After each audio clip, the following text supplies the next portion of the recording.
are more chairs and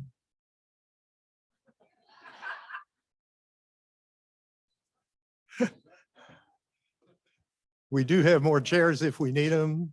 There are some chairs up front. It is 10 o'clock, so I'm going to call this meeting to order. My name is Lee Kammerer. I'm the president of the Lake Junaluska Assembly Property Owners Organization.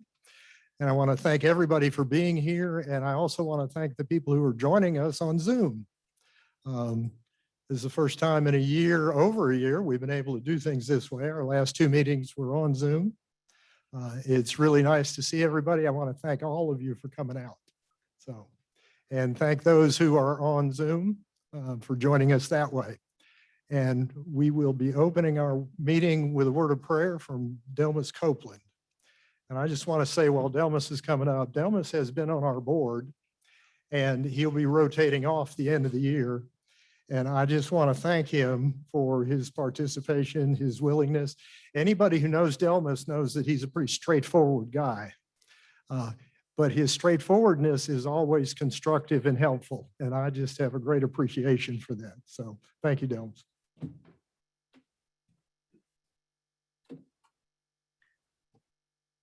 Will you join with me in prayer? Lord, we give you thanks for this beautiful day and this beautiful place that we are privileged to live in. We thank you for your goodness and your grace. And while we meet in this place of beauty and tranquility, we are also aware that that is not the case in most of our world or most of your world, yours and our world together. We have no personal answer for all of the troubles of the world, and we're not called together here to answer those problems. We just rest in the fact that we know that you are in charge and that you have the last word. So we pray now that you will make us conscious of your presence with us. We thank you for this place. Our leaders here, we pray for them, that you will give them wisdom. You will guide them in the decisions that they make that involve us. We thank you now for the property owners organization, for their leadership. We pray now that you will give us a sense of your hand in all that is said and done. Give us level heads and give us sensitive hearts that we may make our decisions based on what we believe and what we think is in the best interest of your kingdom. And we pray that all that we say and all that we do, we'll do in your name, and we'll do to make this place a better place where people's lives can truly be transformed. We ask it in the name of Christ. Amen.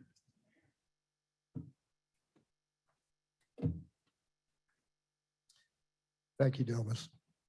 I need to put my phone on Do Not Disturb.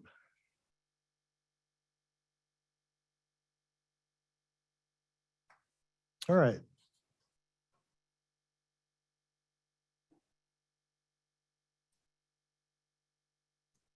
I'm ready for the first PowerPoint.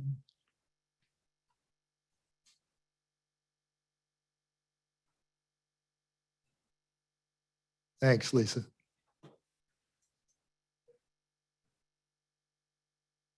All right, your handout was not the agenda, obviously. This is the agenda we're going to work through today. We're going to approve minutes of the last meeting. You're going to hear a treasurer's report. There'll be an update about the incorporation process that we're in the midst of. That's going to necessitate some constitutional changes, so we'll be voting on some constitutional issues. We're also going to have a recommendation from the board to make a gift to the lake to help with some work that's being done. And then we're going to have to elect some new officers. And we will go from that to hearing from Ken Howell and Dave Nicholson about issues here at the lake. And finally, as we adjourn, I hope everybody will stay. both here and on Zoom, because we will have a presentation and a forum about an update related to the exit 103 US 7419 highway renovations that are going to start next year. So that's our agenda as we work through it. The first item on the agenda is to approve the minutes of the last meeting. If I could get a motion to approve the minutes, then we can, and second that, then we can discuss if there are any questions or corrections. Can I get a motion? All right, I have a motion here to approve. Can a second?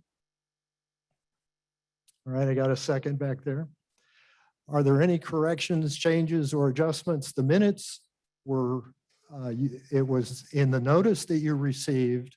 The minutes were listed as having been posted on the APW website, lakejunaluskacommunity.org. So they were available to be found there. Are there any changes, corrections to the minutes? I assume there's nothing coming up on Zoom. Okay. All right. All in favor of approving the minutes, if you would say yes. Any opposed, no? All right.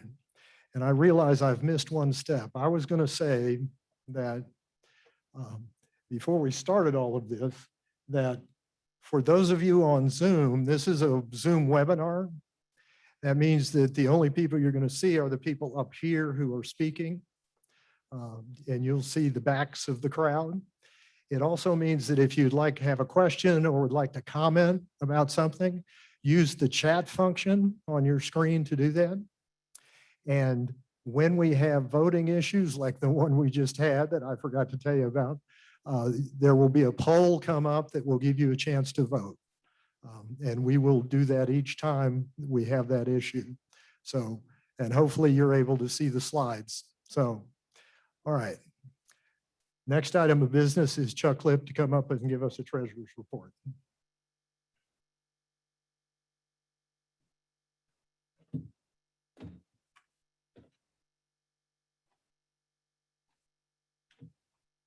Okay, so things are a little bit different because we formed a corporation, LJAPOO Incorporated in North Carolina, and we'll cover some of the rationale behind that a little bit later.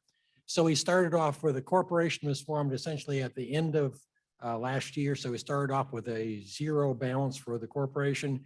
We transferred in 2431.53 from the previous checking account, and with dues and a small amount of donations, that meant the total income for the year of 6285.53.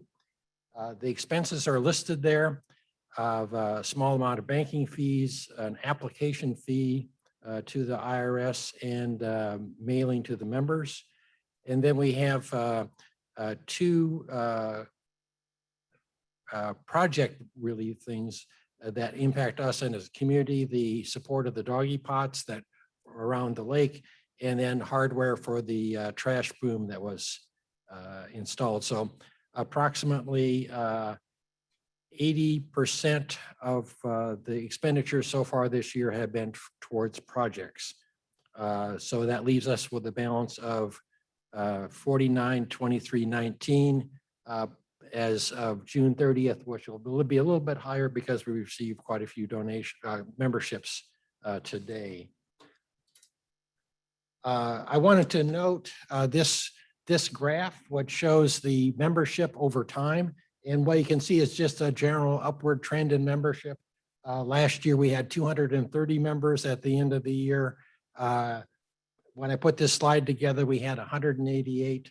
That's now over 190 plus maybe closer to 200 with people who have paid dues today. So with that, I will turn it back to Lee. Any questions for Chuck about any of that? Okay, thank you. People often have questions about the dues.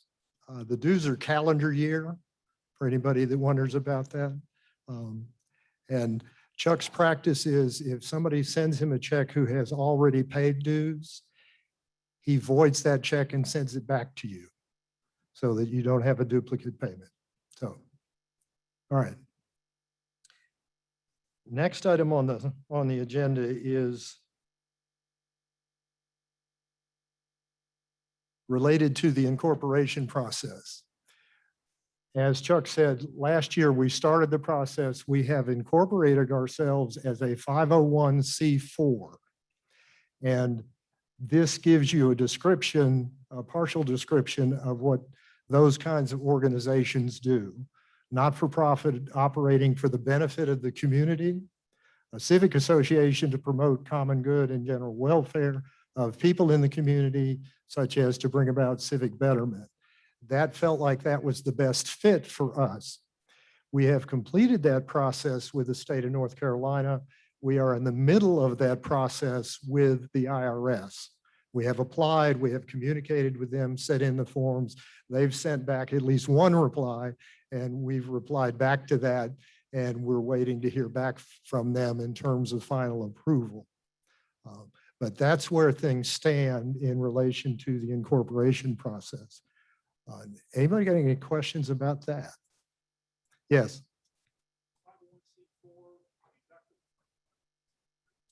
No, unfortunately, it's not. We are a nonprofit, but your membership dues are not tax deductible. That is one of the differences. Yeah.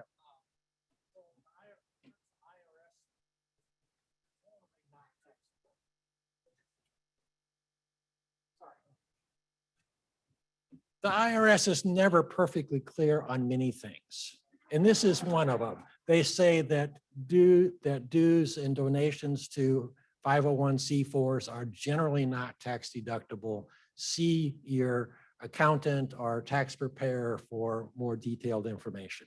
So that's kind of the you know, what the IRS things are never simple. And even the application process, you have to apply to, you have to announce you're going to apply, and then you apply.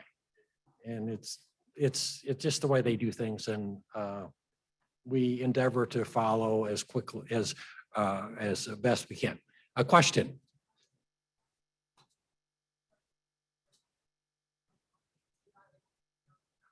Oh, okay. Yes, I'm sorry. The question was, are dues and donations tax deductible? And the answer is that you have to see your tax preparer to get the official word on that. But generally, they're not. Other questions? How do we benefit from this? We benefit because we are in compliance with IRS regulations. Otherwise, if you don't apply for a tax exempt status, then you are taxable and we would have to pay taxes. So I guess we would benefit in not having to pay taxes. We haven't, that's a very good question. Why did we start this process? We started this process because we were basically running kind of under the radar, so to speak. Smaller organizations are not below a certain threshold, aren't required or don't rise to the point where the IRS is much concerned about that. As we've grown as an organization, and to be, I guess to be quite honest, I'm one of these rule followers who wants to follow things right to the, you know, to the letter. And I think this really puts us in good stead from that standpoint. Was there another question? Okay, we have another question.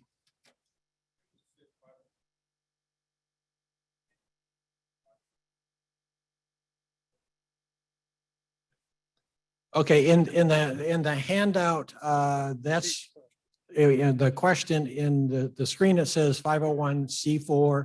In the handout, which is the handout describing the change, some addition to the Constitution, it mentions C4, and that kind of gets into that question. Do you want me to try to answer that now? Sure. Okay, so a 50, any type of tax exempt organization, the IRS has some requirements on, they call it life cycle requirements. So if the organization ceases for whatever reason, what happens to the funds? And what that is saying is that if we were to cease for whatever reason, 100 years from now, we decide we don't need this, the funds that are in there must be transferred to 501c3, which is a charitable organization. That's IRS boilerplate that they require. That's boilerplate that the state of North Carolina also requires. More questions? Are there any additional handouts? We are going to put up a slide. It's just we wanted the handout because the slide is so wordy, as you can see from the handout.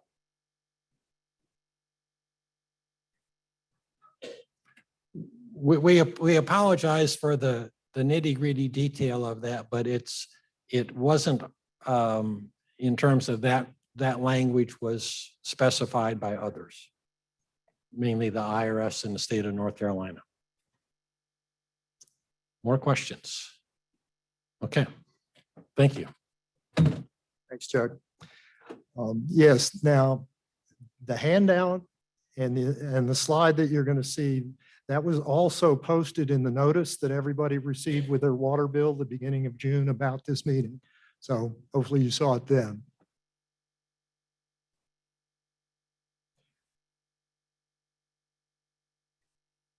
Can I get the next slide? Okay. This slide and the next slide, these are the required language that we need to add to our Constitution based on the incorporation process. This first one, as Chuck said, basically says that if the organization dissolves for any reason, the money has to go to some kind of a 501c3, or the courts will disperse it or the government will disperse it. But it dictates how any remaining assets will be handled. Questions about this first slide, part of the handout? The second slide deals with liability as it relates to board members. And it has language about limited liability and how that liability applies to anybody who is on the board of the organization. Questions about this?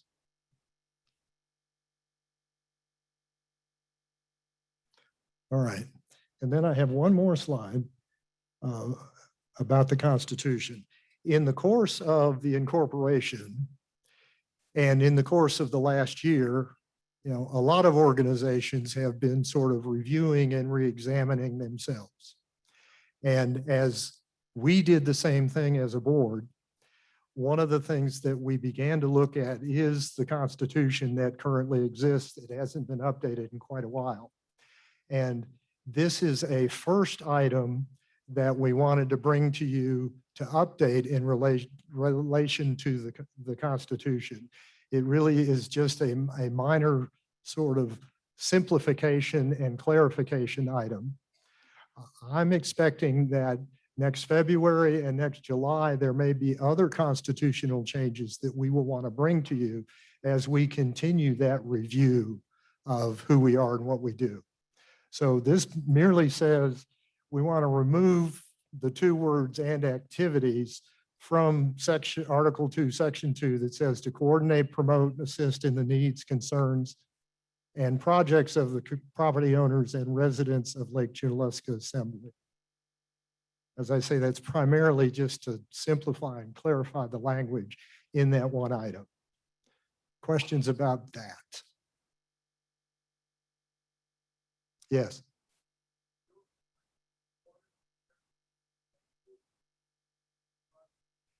Well, that's why we're eliminating one.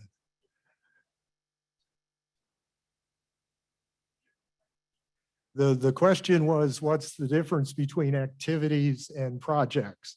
And my answer is there really isn't much difference, which is why we're eliminating it. All right, other questions?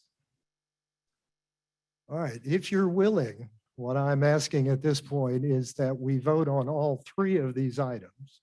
The two items that are required by the incorporation process and this third item to clarify things.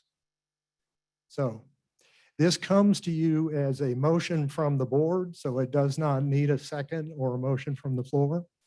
So if there is any further discussion about any of these three items, now is the time. Anything on Zoom looking? Okay. All right, seeing no raised hands.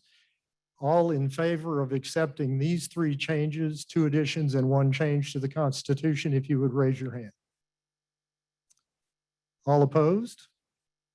Thank you very much. I realize I've neglected to mention one other thing for everybody.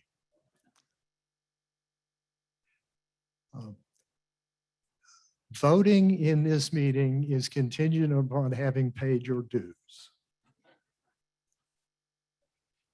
We operate on the honor system, so that's fine. But I trust if you doubt if you've paid your dues, please refrain from voting. Otherwise, you are welcome to vote. Yeah.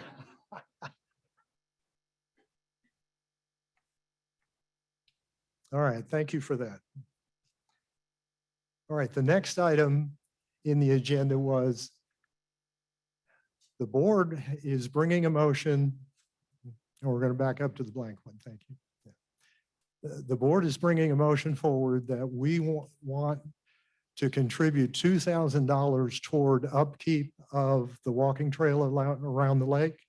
Specifically, if you walk around the lake, you know that the railroad ties on the south side are in bad need of replacement work being done. And the lake is in the process, the final stages of getting ready to have some of that work done. And we felt like we as an organization would want to support that and contribute to that. So the board is presenting for you a motion that we spend $2,000 to go to the lake toward repair replacement, particularly of railroad ties on the south side of the lake. Yes, question. Well, it could be the associates matter, but our $2,000 is not going to cover the total cost. So probably the associates will be involved as well. Other questions regarding this? Yes. Comment was it's a great idea. And I didn't, for folks on Zoom, the question over here was whether or not this was an associates issue. And it may well be, as I said, our 2,000 is not going to pay the total cost. Any other discussion? All right, there should be a poll come up for the people on Zoom, and all in favor of this, please raise your hand. And any opposed? Thank you very much. We will work with the lake to get that money dispersed, and hopefully you'll begin to see the work being done, I think, within a month or so. Thank you.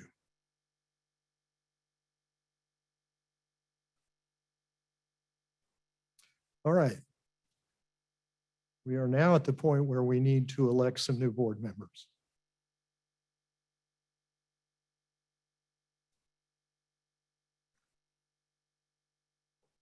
In February, you will recall, if you were at our meeting, we elected Jim Cooper as a nominations coordinator. Jim worked with a volunteer committee and has presented a slate of nominees to be elected to the board. Susan Sly Giles has been nominated to be president. Wilson Mixon, our current secretary, is agreed to stand for re-election.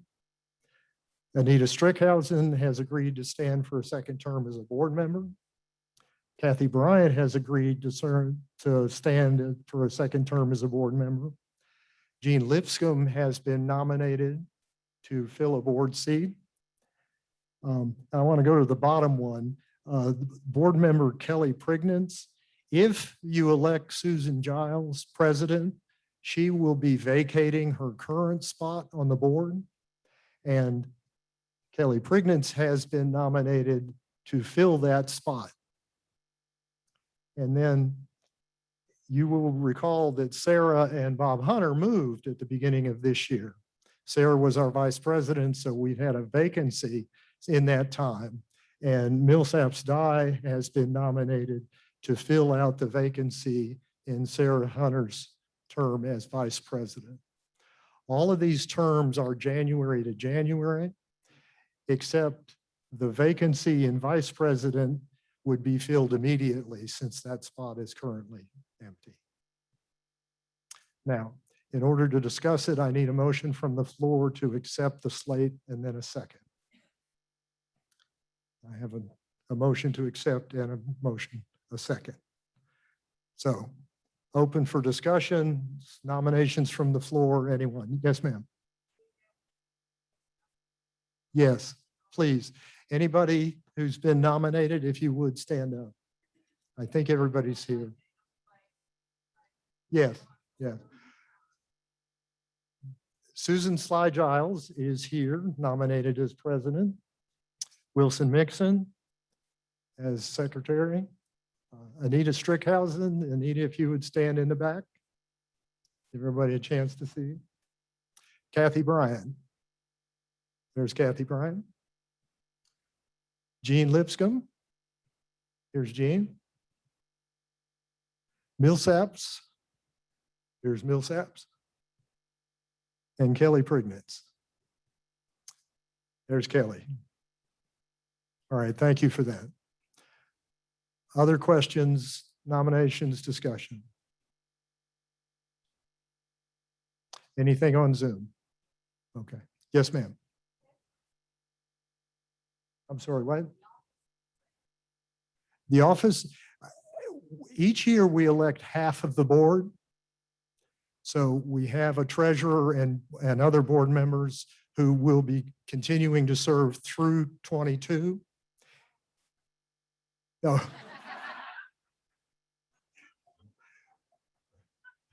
We certainly express your appreciation to all of them for their service. And I can't tell you how grateful I am for all of these people's willingness to be involved this way. So, yes. So next July, we'll have another election for that half. Any other questions, discussion? All right. Seeing none, all in favor of electing this slate of officers, please raise your hand.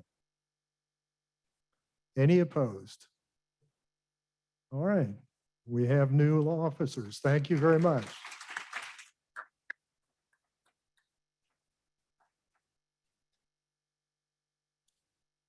Okay, at this point, we are going to move to presentations by Ken Howell and Dave Nicholson, the state of the lake, the state of APW, and I'll turn the meeting over to them.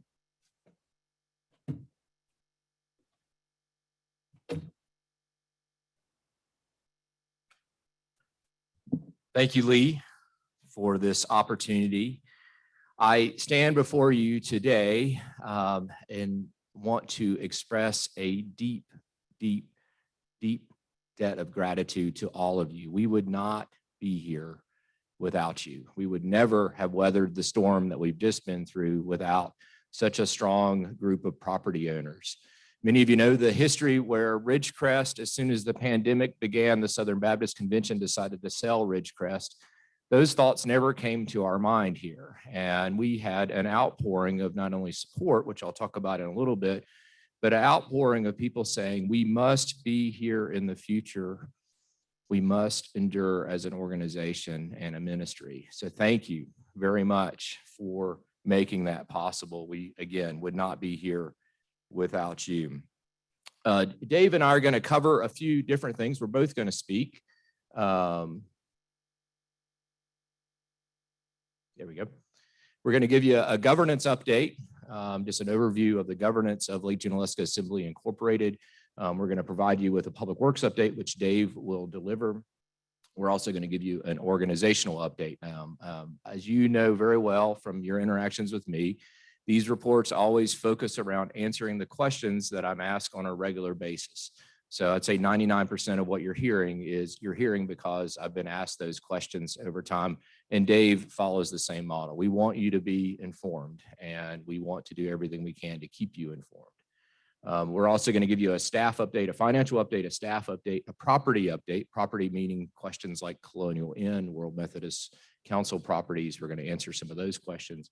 And then we're going to talk a little bit about the future, which is always on everyone's mind as we look forward. In terms of the governance update, I'm pleased to share with you, we have an amazing board of trustees here at Lake Junaluska. Their names are here on the screen. It is not a secret who our trustees are, and we will make sure that these go into the minutes for the property owners organization. There's a couple of things I want to point out to you related to the list of board members. Okay, good. Checking on Bill Lowry up here. Anyways, I think we've found Bill has discovered a chair that needs to be replaced. So thank you, Bill. So I'm glad we did not have a chair malfunction in the middle of this. So anyways, our board of trustees has been amazing this year. They are all a group of people that I have been able to reach out to and ask hard questions and get very thoughtful answers and input. They have been right along beside us through all of this. A couple of quick things I want to point out about the property owners organization. If you aren't aware of this, since I believe the mid-2000s, the president of the property owners organization has been a member of the Lake Junaluska Assembly Incorporated Board of Trustees. We have had phenomenal leadership from the property owners organization. Your presidents have served you well. They are thoughtful, and they ask hard questions, and they expect a lot out of us as the staff. Susan, you've got some big shoes to fill, because Lee has been unbelievable, just incredible, his leadership, his thoughtfulness. I've asked him some pretty difficult questions, and I always get a very thoughtful response that's helped guide me and then the entire organization as well. So I want to acknowledge that and our appreciation. The other thing I want to remind you of, and many of you, as I look around the room, I look at people that have been a part of this organization for a very long time. And you may remember our history from reading Bill's book and from the many different discussions we've had about that the property owners organization in many ways came to existence because the property owners did not feel represented on the board of trustees. You go back in time, and when I started here, we had a 62-member board. It was 18 years ago. We had 4 people on the board at that time that were property owners. You fast forward to today, we have a smaller, more agile board. We also have a board that's over 70% property owners. It is a huge transition. When we lead our new staff and orientation, we explain to them that we truly are governed by the community, and that you as the property owners provide the leadership for this organization. And by working together, we've been much healthier than we were necessarily in the past. So thank you again for that.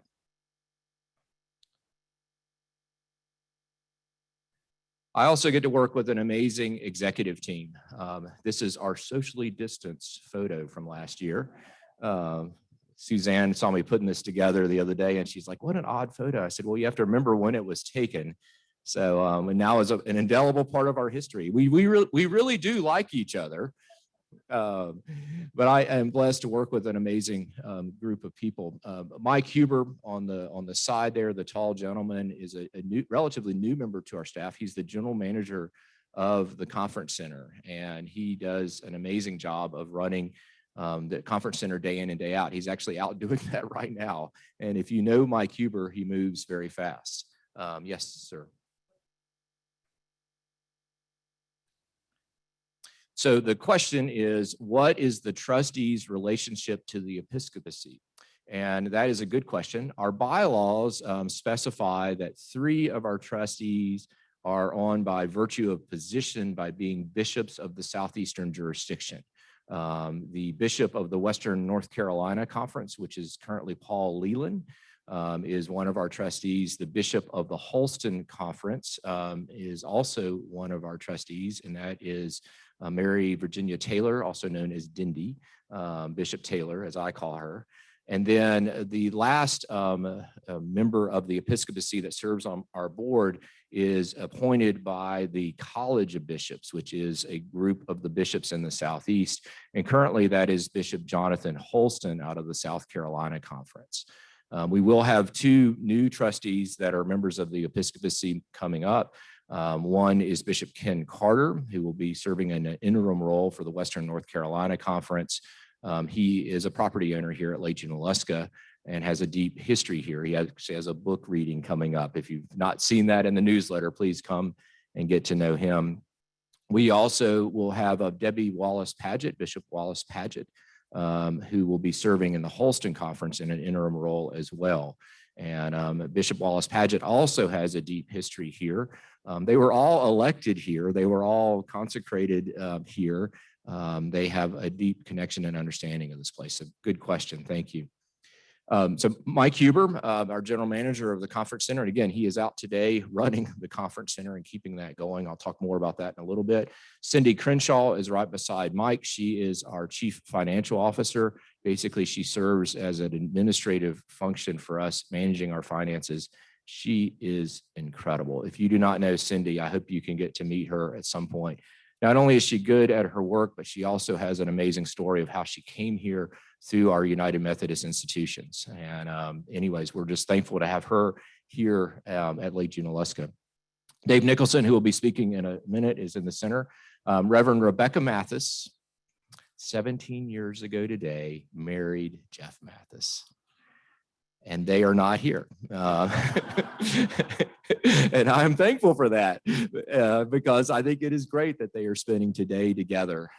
And Rebecca runs all of our marketing and also all of our fundraising efforts. She is a gifted person. She'll actually be preaching here later this summer. She is an amazing, amazing preacher. And then myself, I'm just part of the team, which I'm thankful for every day. Okay. The last thing I want to share before Dave comes up, and then I'll come back and answer the rest in a little bit, is I want to tie back to a date, June 26th, 2019. Lee Kammerer and Karen Greenwalt and I sat over in the administration building and walked in a man for an interview, and that was Dave Nicholson. And it was one of the best days of my life. Not only because, I was there with Lee and Karen, but it was also because when Dave came forward, we instantly, when he walked out of the room, we knew we had found the right person to come and lead our public works department. We had a lot of anxiety about Dave coming on to our team. And in terms of, because Jack Carlisle had been phenomenal. He's in the back of the room. Give a wave out there, Jack Carlisle. So our concern was, who are we going to find that can be anywhere near as good as Jack Carlisle? And I'm thankful that we found an amazing person. And he's going to come up and give you some input, and then I'll come back up and finish up and give you a little bit more information. So come on up, Dave.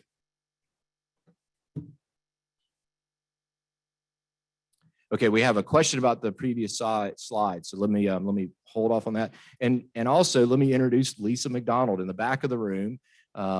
Lisa is part of our team as well. She works with me in the executive director's office. If you've not had a chance to meet Lisa, I hope you can. She's with us Monday through Thursday, and does an amazing job of keeping me organized and the rest of the executive team. What's the question, Lisa?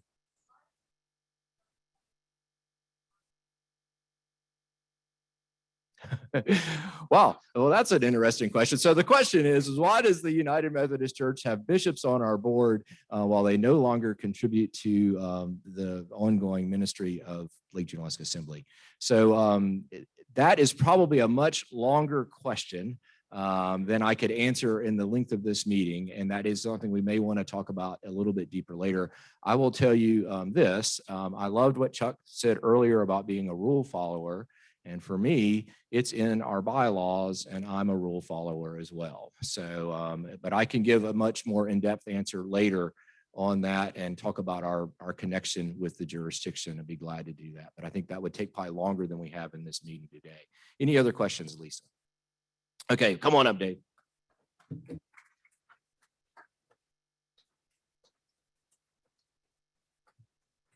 Hey, good morning, everyone. If you have a question, if you can put your hand in front of your mouth so I recognize you. I haven't seen most of you face to face. This is just my second in-person property owners since I've been here and since Labor Day of 19. So it's good to see all your faces. My format's a little different than what Lisa's got, but if you can just go ahead. I just wanted to start out with some of the work highlights that the folks in Public Works have done this year, and I'll cover some of these more in detail. Most of these that I'm starting out with are the capital improvement plan. That's what CIP stands for. We just replaced the water line at the golf course that was older than me, and so that is I could make some hole-in-one jokes with that golf course line, but I won't. But there's that is done, and we are going to continue to do some work on that side of the road to replace some lines. And there are some houses, more houses on that side of the road that do not have sewer system than anywhere else here. There's Lundy Lane. Most of the houses there do not have sewer connection, so we're going to extend the line on Lundy Lane. That is with the engineers right now being designed, and so we can be legal with that when we get it certified. We finished the storm drain replacement on Epworth, between Epworth and North Lake Shore. That catches all the water that comes down from the cross. And we also did some sewer line replacement, partial replacement on Epworth Way. Next slide, ma'am. And then here's just a litany of the things that we did. One of the things now that we are a public utility. Lake Junaluska Public Works is part of the North Carolina Utilities Commission. Chuck talked about the IRS. That's a lot like the North Carolina Utilities Commission. The annual report, I think, was 46 pages long. And so it was not very intuitive, but it was a lot of detail. And so we are accountable to them, and we're happy to do whatever they say. DEQ is Department of Environmental Quality. That's another state organization that we answer to. If you recall last August, you got a much unwanted notice of violation from me. We failed to submit our July water sample in time. We did submit it. There wasn't any issues with it. We did it the first day that we could do it this year on July 1st. It has to be done during July at specific homes. And Brian and Jeff went out and did that. So you should not get another notice from me. The state also inspected our wastewater system and found it to be in very good shape, just so you know, generally speaking. They had some suggestions, but they're just suggestions, no fines. And we have a thing called a backflow prevention.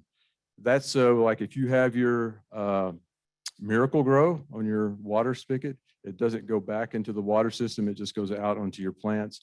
We have to inspect for the conference center and any other facilities like Dollar General and Dunkin' Donuts, who are our customers. We have to inspect their facilities as well for that sort of thing, just to keep the water safe.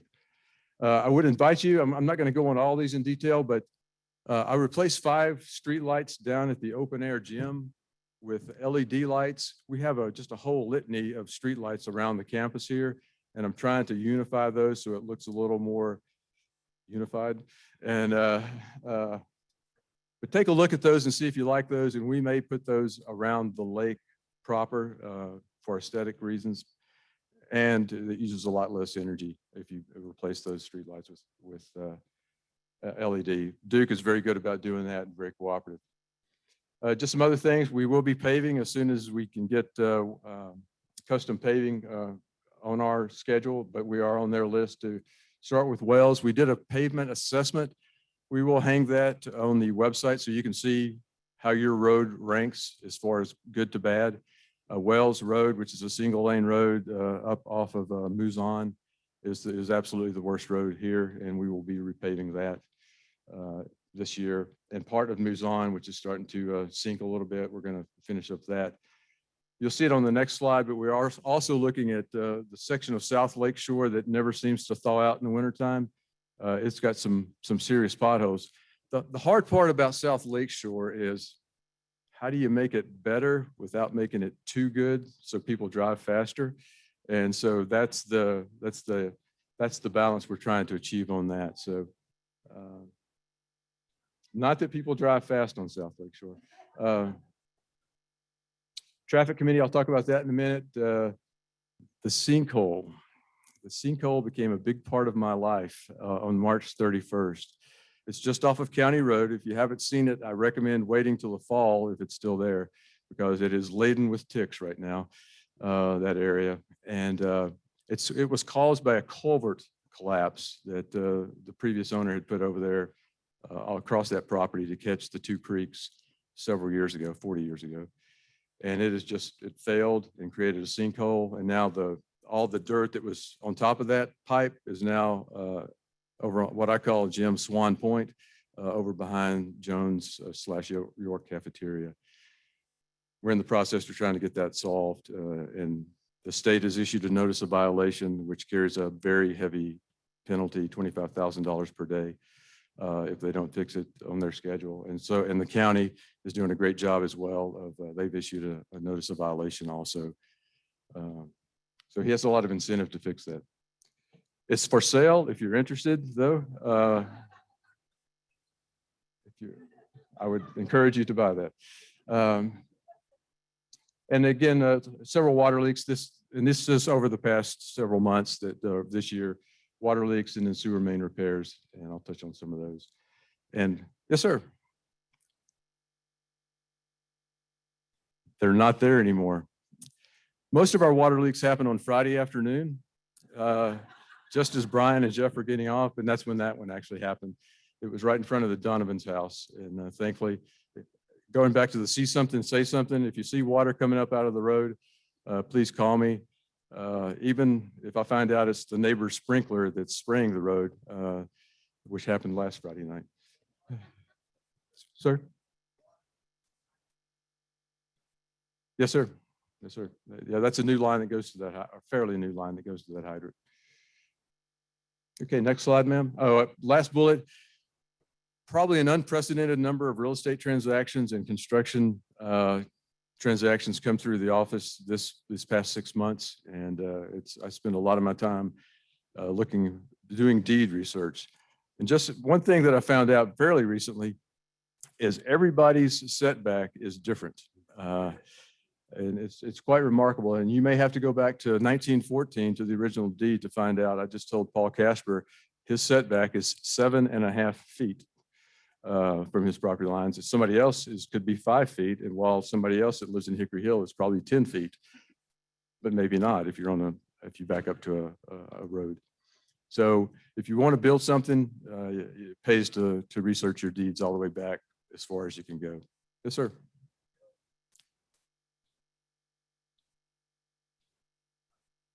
That's what I'm talking about with the setbacks. The question is, are the setbacks, are they 10 feet? No, the setbacks or the variance, as you called it, from the property line varies, particularly on this side of the lake, depending on when it was a fill in the blank back in the old days. Yes, sir. And that's what I'm talking about too. From the distance from the road and the distance from the property line can vary. Okay.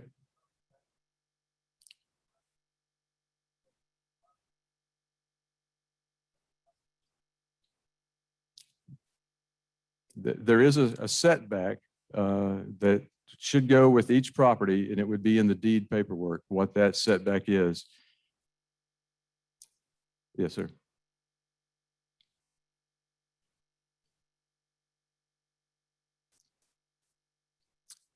Yeah, the question was about the setbacks from the property line or the variance if you get within that. And that the variance or the setbacks for whether an internal property line or a street side property line is in your deed or in your covenant if it's not in your deed. But most of the older properties, it's in your deed paperwork. Wow, that didn't come out as well as I hoped it would right there. But the capital improvement plan, the green, is what we've accomplished already this year. We're moving on to Oxford Road, Holston Village, which I discussed. The reservoir study, which we are going to be having to replace our reservoir, which is up on top of Susie's Gap sometime within the next few years. It's about, I think it was built in 1964. It's a 250,000 gallon reservoir, depending on which paperwork you look at, but it's somewhere in that neighborhood. And it will need to be replaced. It's concrete. I've had several people look at it, and there's no emergency there, but it will need to be replaced. And that will be about a $500,000 investment in the community. And then the meter replacement program is ongoing. Most everyone on the north side of the lake has a digital meter, a smart meter that can tell you if you have a leak, how much water you're using on any given day, if you need that. And we are aggressively changing out the ones on the south side as well. And then Siler Circle is on the list to have the water line and the sewer line replaced, hopefully in the near future. Next slide, ma'am. The traffic committee met this past period, this past 6 months. Here are the members of the traffic committee: Kathy Bryant from LJAPOO, and then Jim Carell, Vic Dingus, and Chuck Lip. If you have any traffic issues, you can talk to me, of course, but you can also talk to these esteemed colleagues of yours. And here's some of the things we talked about. Always stops at the South Lake Shore and Purcell, or one of those streets over there. We're going to figure out which one of those side streets is the best street. There's a couple of blind curves there as you're coming out of those roads. So we will be installing an always stop on South Lake Shore in the near future, as well as South Lake Shore and Hickory Hill over on the depot side of that, where it meets South Lake Shore. And then North Lake Shore, possibly at the Memory Lane, which is where the swimming pool entrance. It's kind of almost a stop because of those speed bumps that are there now. People almost stop. So we may try to enforce that. And then continuing, we have the Dale Drive, which is the road that comes up off of almost right in front of the York Cafeteria. It's kind of, somebody put a Dale Jr. on there. It's kind of like that when you're coming off of North Lake Shore. It's like you're coming into the pits. And then speed bumps on South Lake Shore and then Hickory Hill. The last two are from the traffic study that we did last year. I have a speed hump in the office ready to install right now, and I think that will be going in on Hickory Hill between Methodist and Crescent here in the near future. I'm waiting off on the South Lake Shore because we may be paving over there. So, and again, I've already touched on that, the paving things that we talked about in the committee. Any questions on those?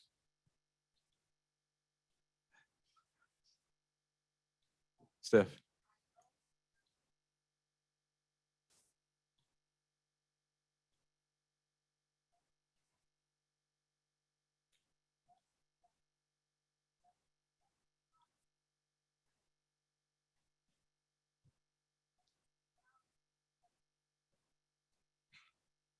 Yeah.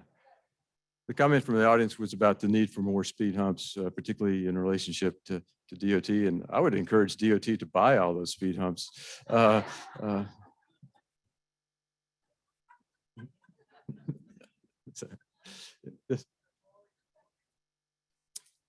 Yeah, I wish we could. And we do have an ordinance, but it goes along with the county ordinance about quiet hours.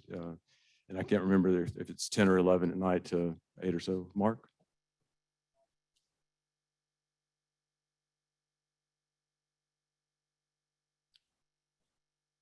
Yeah, we will, and we'll be fixing those sidewalks. So the question is, yeah, it makes you go slower, Mark. Mark's question was, will we continue to pave down North Lake Shore? And the answer is yes. We also will fix the utilities that are under the ground there, as well as the sidewalk right in front of the Lipscomb's house, which also slows you down if you're walking along through there. Okay. Yes, ma'am.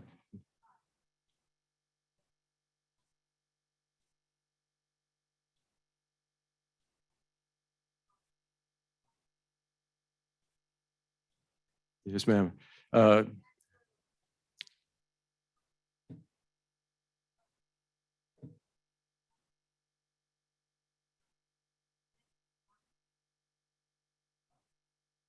Right.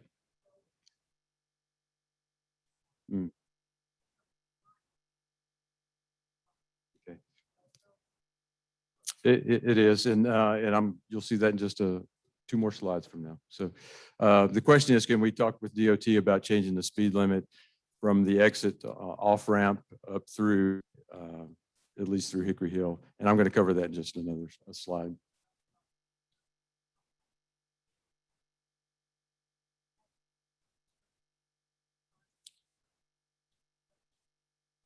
Yeah.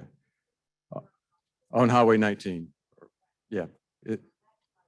Yeah, and we have recommended the DOT to make that 35 miles an hour between the ramp, both directions, and Russ Avenue.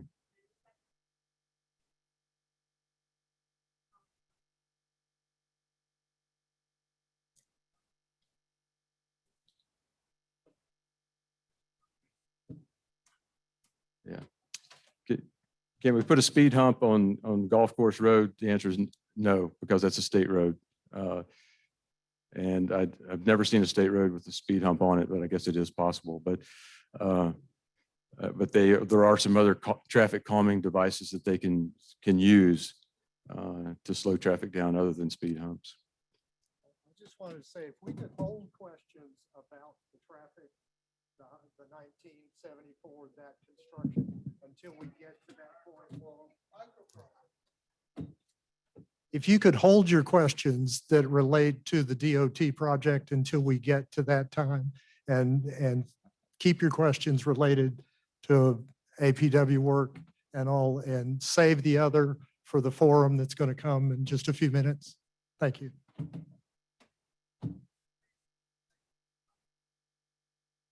I do not have any plans for paving the golf path, but Ken Howell might. So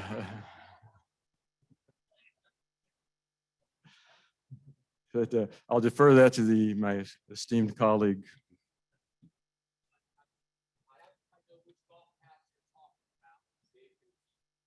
We're talking about the golf paths.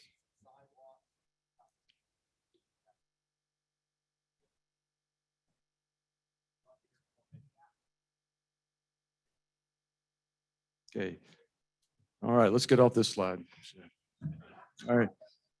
All right, so this is just I started to take this out, but I did, when we do talk about the DOT project, it's the circle in the middle is where the bridges are being replaced. Some of the other information that you can't read anyway Garrett's going to give you an update on that has changed.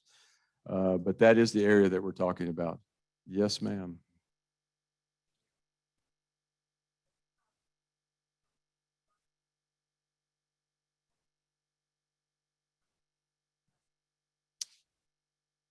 Will the three-way stop or always stop at Hickory Hill and South Lake Shore be a flow issue? That's part of the reason that we would be doing that. That was part of the thoughts behind that, is if there is increased traffic coming off of Hickory Hill, that that's going to be a lot. That's somewhat of a blind corner right in front of the Thurman's house right there. So it should have probably been a three-way stop a long time ago. So that was part of the thought process, is with increased traffic. There's a lot of people that cut through there already just to avoid the Lowe's interchange there. Yes, sir.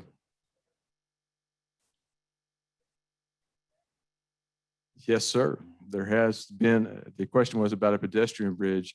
We met Garrett out there, and that was part of the discussion as part of the bridge project, is how to more safely get pedestrians across Highway 19. And we told, and this was part of the Greenway Committee that I'm a part of.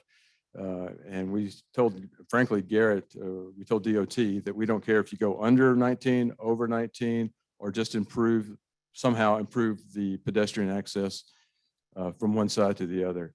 And they took that advice, and they're researching it as well. So, yes, sir. Next slide, ma'am. So here's what we have told, to your question, our recommendations to DOT, and I'm putting these up there now so you'll know that they're out there for the after meeting, is for the 19 westbound ramp, left lane through traffic, keep left. If you're going to Maggie, stay in the left lane, and the right lane would be right turn only. For 19 westbound and eastbound, try to keep this, or put the speed limit at 35 between Russ Avenue and the interchange there. and the ramp merged, yeah, that's what you said. 19 westbound ramp, sound wall would be coming up. This is not really related to traffic, but there should be a sound wall there at the exit ramp because you have a lot of loud mufflers and Jake brakes that are being used as they exit the ramp there. So Garrett has these. He put them in his laptop or his iPad as I was talking to him on the side of the road. And so they have those. So you know that those are formally being put forward. But you can talk to him more about that in the after meeting. Next slide. Okay, the rules and regulations are updated every other year. They were updated just as I was coming in 2019, and the board will be putting together a working group of members of property owners to update those. So if you have some suggestions for new rules and regulations or some ones that shouldn't be in there to get out, this summer would be the time to bring those forward. Okay. Service charges, we're going to keep those in line with send those bills out in 1 December, due the end of January.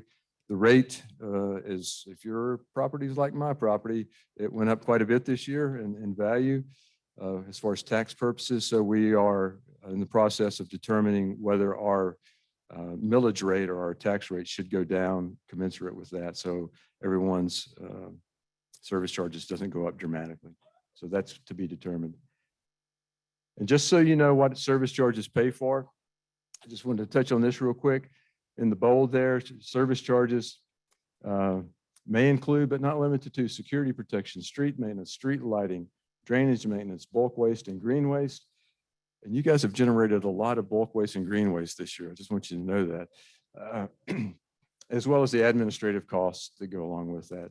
What you don't see in there, and that's some of the things, and you can find this on our website. There's a direct link to that, to LakeJunaluskaCommunity.com. Some things you won't see on there, which may be what you're not limited to, like you don't see snow plowing on there. You don't see sidewalks on there. You don't see other things like that that we do every year, every day almost. And go back. It does not include maintenance and upkeep of common areas such as tree removal from Lake Junaluska property or your property, trail maintenance and things like that. These are generally paid for by contributions to the general fund and contributions like you just made earlier in this meeting. Okay.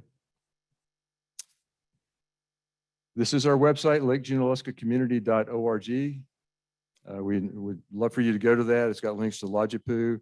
It's got links to the Community Council, and it has links to the Lake Junaluska Assembly Women's Club.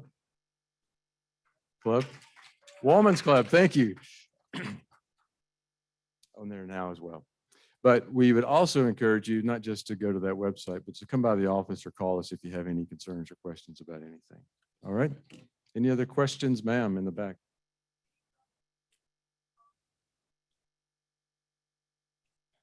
Yeah, it would be great to bury all the electric lines around the lake was the question, but it is very, very expensive to do that if they're not already done as part of the, like at Hickory Hill, most of the lines are buried when the construction was done. Yes, ma'am.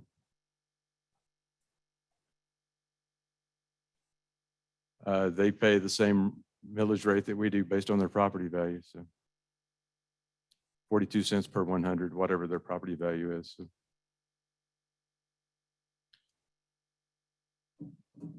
Yes, ma'am.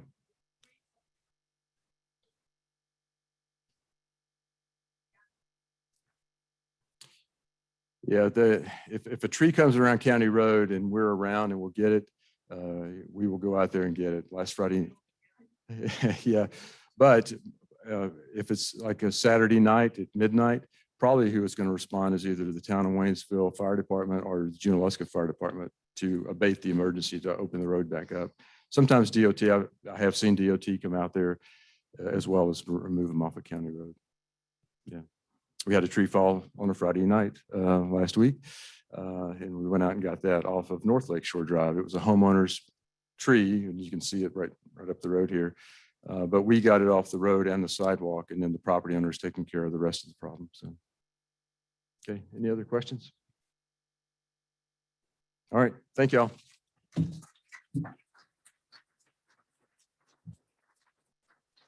While Ken's coming back, I just want to say, if you haven't been to the ABW website, go.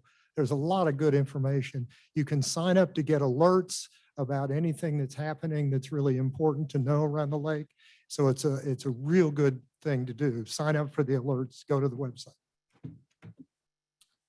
Thank you, Lee. In the interest of time, we may want to hold questions until the end, if you don't mind, because we're already beyond our time and we have quite a bit of additional information to share. And hopefully, if we wait, sometimes those questions will be answered if you would just wait another slide or two. And then we'll take a short break and then we'll come back and dive into our DOT presentation. Representative from DOT is here. I also wanted to recognize we've got Representative Mark Pless with us today too. Representative Pless is right over here. Representative Pless has been phenomenal in helping us make sure that our thoughts around the DOT project were heard in Raleigh. He's been representing us well. He also, and I shared this recently, and hopefully I'm not speaking out of turn here, Mark, but he's been lobbying to actually include in the state budget $1.5 million to help preserve the lake and the dam. So we appreciate his work around that. So.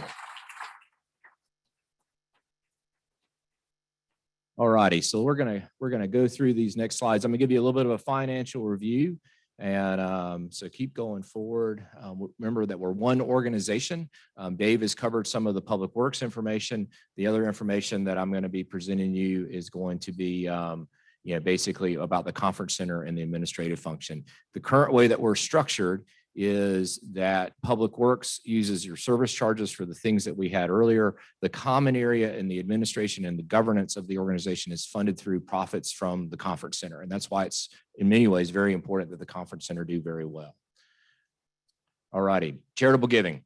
A lot of people have asked, how is charitable giving going? What else happened? Last year, we had a record year in terms of charitable giving. If you look at this graph, you can see this year has been even better than last year.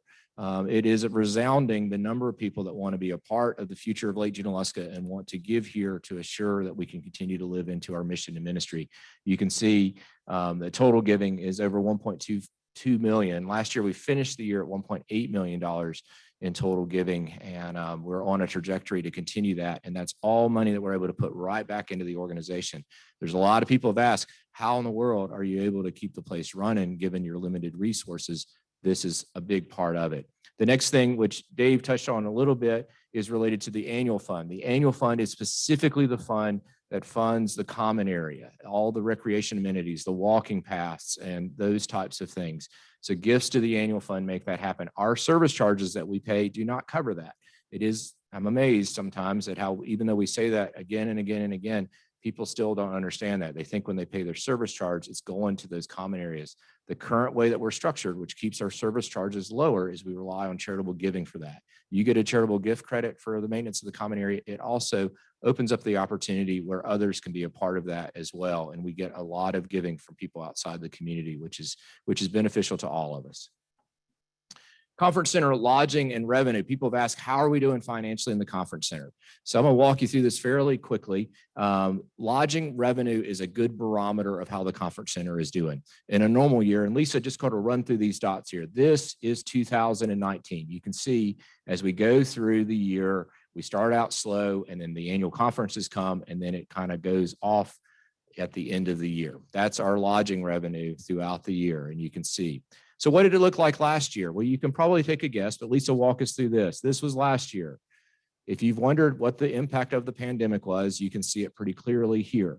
We did an amazing job in October of reaching out and inviting families and individuals to come and be here, even though we didn't have our normal group business. And you can see the blip there. We about killed the staff in the process of doing that. And I'll talk more about that in a minute, but it was amazing to see how when we put ourselves out there, we do welcome people. And I've had numerous of you say you've seen more families here than you've seen in a very long time. And there's a lot of truth to that. It has been an opportunity for us to welcome others here. And it's been wonderful to see that happening. So how are we doing this year? So Lisa, walk us through that. You can see where in January, February, and March, we were definitely slower than normal. Look at the blue line. That's a normal year. You can see that in May, we came back around. We had a pretty good May. Again, most of this is leisure business and people coming in as individuals. And then if you've ever wondered what the impact of the 2 annual conferences is on Lake Junaluska, you can see it right there. The 2 annual conferences, as you know, did not come this year, as well as the Seventh-day Adventists, and the economic impact is there. We did an amazing job without those groups to still bring people here, and we continue to move forward. But this gives you a bit of a sense of where we are in terms of how we're starting to work towards recovery and how we're working every day to make sure that we're continuing to be in mission and ministry with our facilities. A lot of you have asked too about our staff and how many staff do we have? And the next slide will walk us through that. This blue line shows you the normal staffing levels here at Lake Junaluska. We bring in more staff in the summer and then we go back down. We have a baseline of just around 200 full-time year-round benefited staff. It goes up in the summer and then goes back down. If you look at last year, we had obviously an appropriate correction to make as we lost all of our business. It was a hard decision. It was a decision that none of us wanted to make, but it was something that we had to do. We have been ever since then on a rehiring phase and been rehiring as quick as we can and building back up to make sure that our hiring is matching up with the demand and the utilization of the facilities.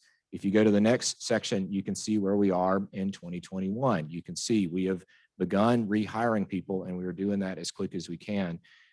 We could use a lot more people though. We are really burning out ourselves, just to be honest with you.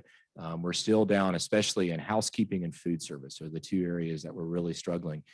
And I want to be upfront and apologize to you. You have felt that. Our customer service has struggled recently. And I've heard that from you, and I appreciate that, and I understand that. I want to assure you, though, we are doing everything we can to both hire people and train those people, and then to be available to you and to overall continue to improve the quality of our customer service. Even during these challenging times, though, guests are coming here and having good experiences. And if you read some of our reviews, you'll see that. There are people coming every day and still having a good experience, even during some of these challenges. Next up. So where to find information? For a long time, the administration building was kind of the hub of information. And Peggy, as everyone knows, retired last year. I actually met with her this week. It was phenomenal. And we gave her a 50-year plaque acknowledging her 50 years here at Lake Junaluska. We also gave her some other things, including an amazing book that Marie Metcalf put together. If you have not talked with Marie about that, please thank her for doing that. It was phenomenal. The people that gave letters about their relationship with Peggy, is a beloved member of our staff. Those were amazing, and we were able to share that with her. And she may make an appearance at a Junaluskans meeting. We'll see. So we're hoping that she'll come back. But in terms of finding information, there are a lot of other places. So let me walk you through this. The Public Works Office. I think Fred Avett summed it up very well recently when he said, Pam is the new Peggy. Now, granted, you can never replace Peggy, but my understanding is, I may be wrong on this, Fred. I don't mean to put you on the spot, but if you ever want to compliment somebody, you can compare them to Peggy Ledbetter. And so for Pam in the Public Works Office to be viewed as somebody that's as wonderful as Peggy was, that is a huge compliment. And many of you discovered that. The Public Works Office, and Pam in particular, has done a phenomenal job of answering questions and being sort of that hub of information. There's other places, though, that you can find information on a daily basis here. Lake Junaluska Gifts and Grounds has become a hub during the pandemic where people can come there, find out information of what's going on. We also have our recreation area down at the pool. You've seen probably recently, we want to be more welcoming. We actually cut a hole in the wall and actually have a window facing out to the parking lot just to make it more welcoming there where people can come and get information. We also have the Terrace front desk and the Lambeth front desk, both of which are places where you can get information as we move forward. And then, of course, as Dave said earlier too, our website at lakejunaluskacommunity.org has minutes from all of our different meetings and all of our community organizations. And then also lakejunaluska.com has a wealth of information on it as well. So there are places to find information, and we're working every day to keep those updated and to also equip and enable those staff to answer those questions. Property update. So there's 3 properties I want to give you a quick update on. One is the former World Methodist Council buildings. The other is Shining Rock School, which I've had questions about, and then also Colonial Inn. As most of you have read through the Lakeviews and news articles and things about the World Methodist properties, let's go to the next slide. you're familiar with these properties.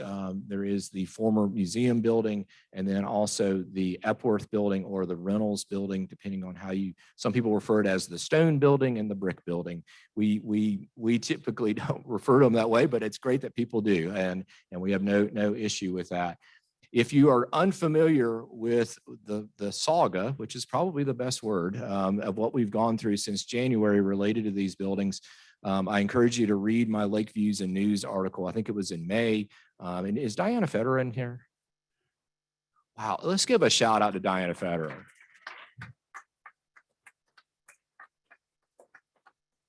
We probably have never had more people read Lake Views and News than we've had in the last year. I get people from all over the country that call me and they're like, yeah, I read your article. And I'm like, wow. And then through the beauty of her hard work and everything, it's gotten information out. Can you stand as you're able? Yes, there you go. Yes, there we go. Thank you, Diana Federer. So you can read the article, though. It'll outline things there. The two updates I wanted to give you today is one is we are doing some maintenance work. So if you're wondering why the building looks like it's diseased, it's because the paint was falling off.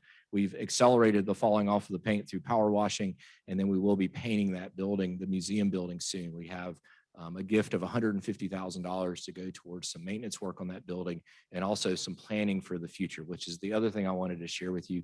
We will be inviting some public input and some feedback from the community in terms of the future use of the former museum building.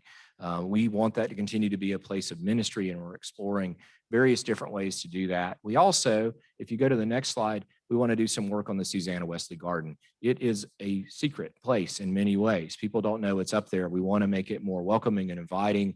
We want to make sure too that it's preserved. We also want it, one thing that's interesting is when you're at the Terrace Hotel, you have no idea that it's over there. And it's interesting. It's amazing how God provides provision. I found like a 1965 plan for the Susanna Wesley Garden, and it included a promenade adjacent to the terrace with overlooks that looked down on the garden and made it more welcoming. It's like, we had a plan a long time ago for that. So anyways, we are exploring those things and looking at that. Shining Rock Classical Academy, our great tenant across the street. It's been wonderful to see the children there. As many of you know, they have built a new school building, and we were not sure if they would continue to use their current campus in addition to their new campus. We went through a series of different discussions with Josh Morgan, who is an amazing leader for that organization. We're so appreciative of him. And they have made a decision that they're going to start a pre-K program, a pre-kindergarten program, and they're going to continue to lease from us and then continue to use that property. So we're excited about that because it also gives us a steady income stream that can go towards other things, which is good. And they've been an exemplary tenant for us and a good neighbor. We'll keep you informed if anything changes there, but that's Margaret Amick asked me that question. I just wanted to make sure you had an answer for that, and others had asked me the same question. So thank you, Margaret, for that. Colonial Inn, back last year during the height of the pandemic, and we were looking at a potential and still an ongoing financial challenge, we began to look at what are the assets that Lake Junaluska Assembly Incorporated owns that may not have a long-term strategic value for us, or we may not be sure what the long-term strategic value of those are. This included a variety of pieces of property that we identified that we did not need moving forward and that we needed to sell. Some of those were ones that really we've been, the Atkins house would actually be a better example. Mrs. Bynum, Pat Bynum, I don't think she's here today. She owns the house up here, Breezy Corner, the white house there. And it was interesting when I talked with her about how, it really kind of broke my heart in some ways to sell the Atkins house, because that had been ours for a long time. It had been a great place of ministry. She shared a story with me. She said, we wouldn't own our house if the assembly had not had a rough time and needed to sell a property. She told me a story about how evidently that property originally had been owned by the assembly, but as they were able to buy it and fix it up and have that as a great place for their family, it benefited the assembly. And if you've not met the Sheets who have bought the Atkins house, it's amazing to see what they've done with that place and how much better it looks. And to see their children who are on the staff here working. How cool is that? And so anyways, we're excited about that.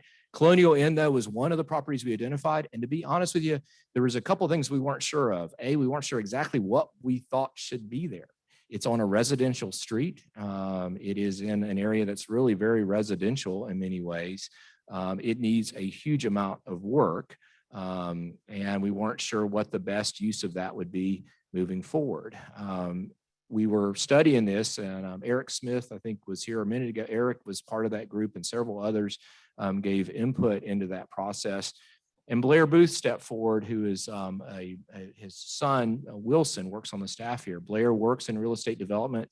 And he said, well, in urban areas, when they are struggling with what to do with a property and they want to be very thoughtful about it, they go through what's called an RFP process, a request for proposal process, where you basically put the property out there and you tell anyone interested in the property, come forward with your ideas. Let us know, and then we can be thoughtful. The other thing I'll share with you, which some of you may find funny or may not, is one of the goals that the board shared is they didn't want to repeat what we did with the terrace.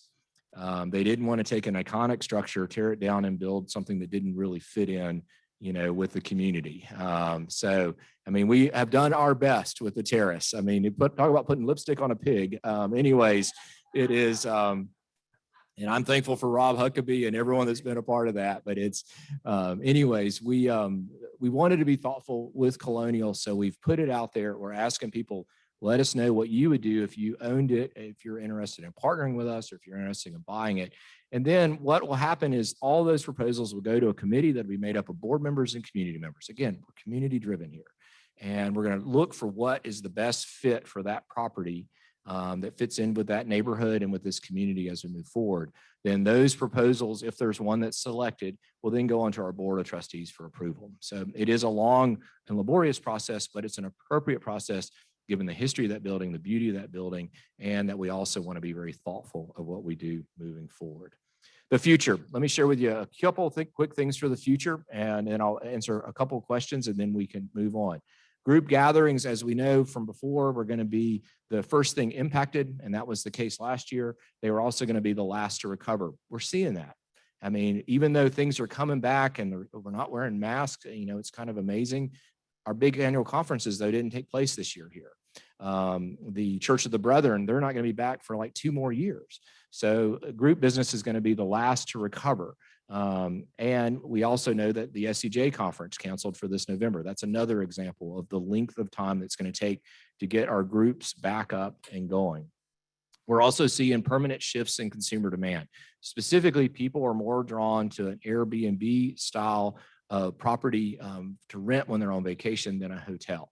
And with an organization that has 400 hotel rooms, you got to kind of think through and listen to where things are going and how do you handle that. And that's a much more in-depth discussion that we'll have more later. Our focus right now, though, is to be mindful of that and then also to continue to work on developing our product and thinking for what can be good for families as we move forward. So recovery, though, is coming.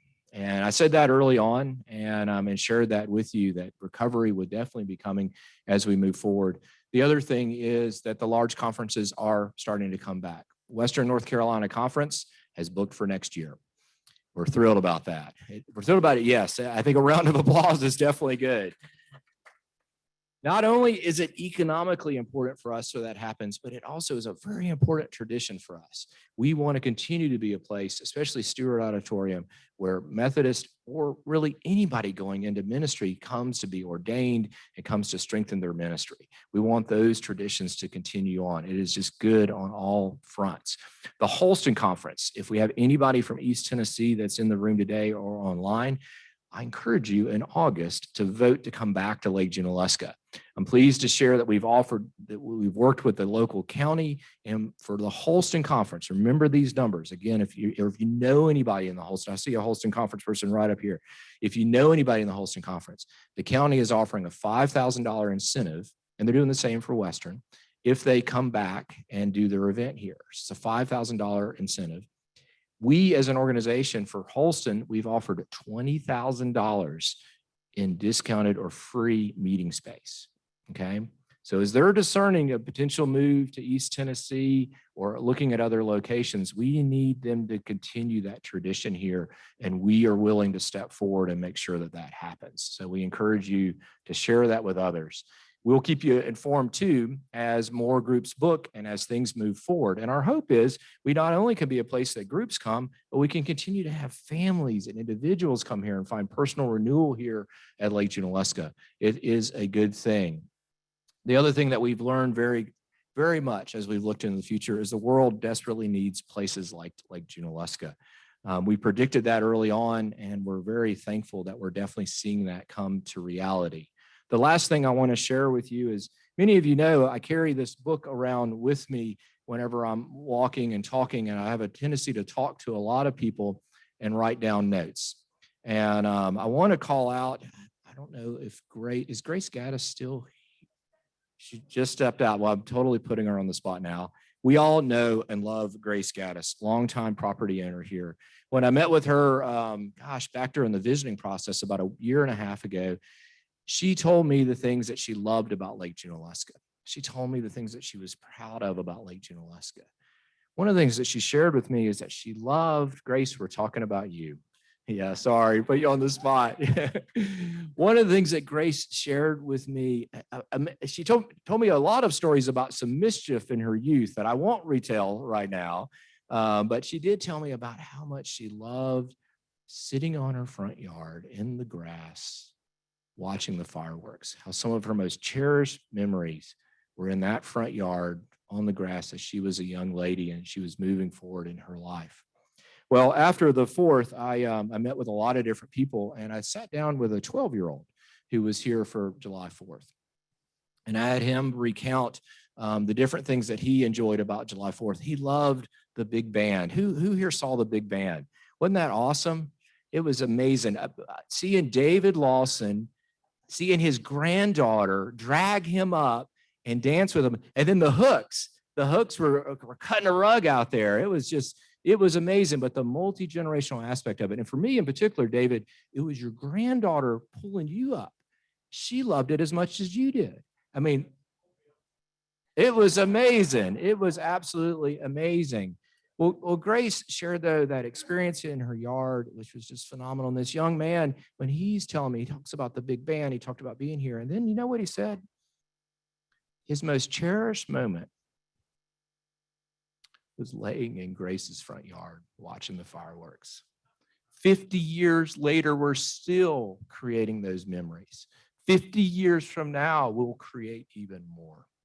So I, again, cannot thank you enough for making all of those things possible.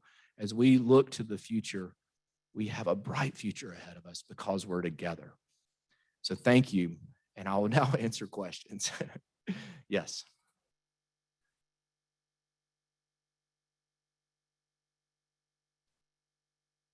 Yes. So the question is, how does the golf course finances fit into things? And I live over on the golf course, if you don't know that, and it's been interesting watching Fred Edwards turn that place around. We have an amazing manager over there right now. I remember sitting with Frank Stith and Wani Harden and some others, and they gave me a litany of issues with the golf course that needed to be addressed. And it's been amazing watching Fred just tack those off. And then thankfully, Frank, as he always does, not only shares with me things that need to be improved, but he comes back and tells me the things that are going really good. We also have done well financially. We had our best year that I've seen on record last year in the golf course. This year looks equally as good. The cool thing about it too, over at the golf course, like everywhere else here, we've seen more families out there and more young people out there. Dick Pierce, I don't know if Dick is here today or not. Richard Pierce, many of you knew Richard Pierce, who was the president of Methodist College here in North Carolina. He and his son, Dick, who is now a property owner here, Dick's one of his most cherished memories of his father was playing on that golf course. And it's been amazing. This week, Fred took him around and Dick was able to see kids out there with their parents having that same experience. So thank you for your question. Lisa, what other questions? Yeah, the current financial position of the assembly.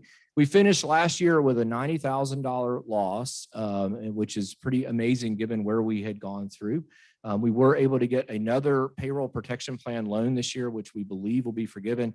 I tell you, that program is phenomenal and definitely the right thing. We are now anticipating that we will end the year with a slight profit this year, hopefully enough profit to make up for the small loss that we had last year.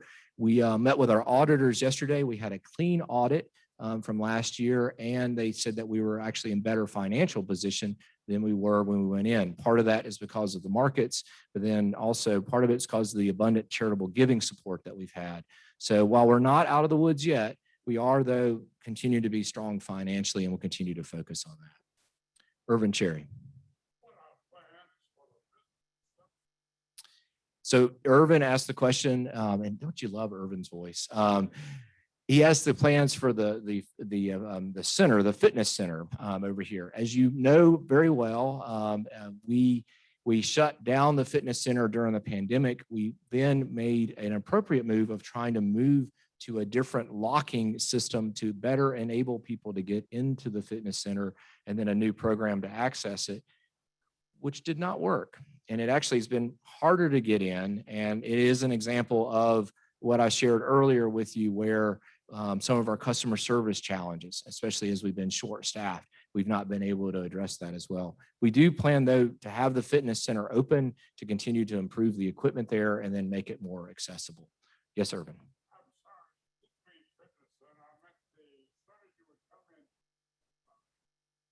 The Welcome Center. Got it. My apology. So Irvin is actually asking about the Bethea Welcome Center and what's going on with the Bethea Welcome Center. We last year learned that we didn't need it sometimes, and that we are now trying to figure out, okay, what's our model need to be as we move forward. We do plan to reopen the building as we get groups in, and we will have a strategic need of having that as a check-in place. But as you saw in the graph I showed earlier, when we did 80% of what we normally do in October without the Welcome Center open, and then without the expense of having the Welcome Center open, we did pretty well. So again, there's some hard decisions as we move forward there, but we do plan to continue to honor what the Welcome Center was intended to do, especially as we bring groups in. We do have staff in there now. And then the best feature of the Welcome Center, I mean, you know what that is. Not the restrooms. I'm sorry. I think I'll remember that answer for the rest of my life. Sarah, what do you think the best feature is? The biblical garden, which is not too far from the restrooms. Anyways, if you've not been down to the biblical garden, please do so. I called Sarah recently when I'm headed home in the evening. I love seeing people on the new benches down near the colonnade, thanks to the Pinnells and others that made those possible. And then I love also that almost consistently there's people there at the biblical garden enjoying the beautiful gateway and the entrance there. So anyways, we continue to preserve that and continue to discern the future of that building and make sure that we're using it well. So Lisa, 2 questions. Yes, first question was why the change of the Lakeside Bistro. I encourage you, if you've not, read the email that I sent out to the community because it explained that fairly well. But I'll tell you again really quickly. We, as group business started to come back, originally our hope was that we would be able to hire additional food service staff. And while we were running the bistro, our hope is as groups came in, we would also then open up another food service operation and then staff that to be able to do both and get back moving towards 2 to 3 dining rooms like we've been. What we found ourselves in is that we really only had enough staff, and we're only able to find enough staff to run one operation. And given the choice of continuing the bistro or to catering to our groups, economically, we really needed to focus on the groups. So we had to make a hard decision there.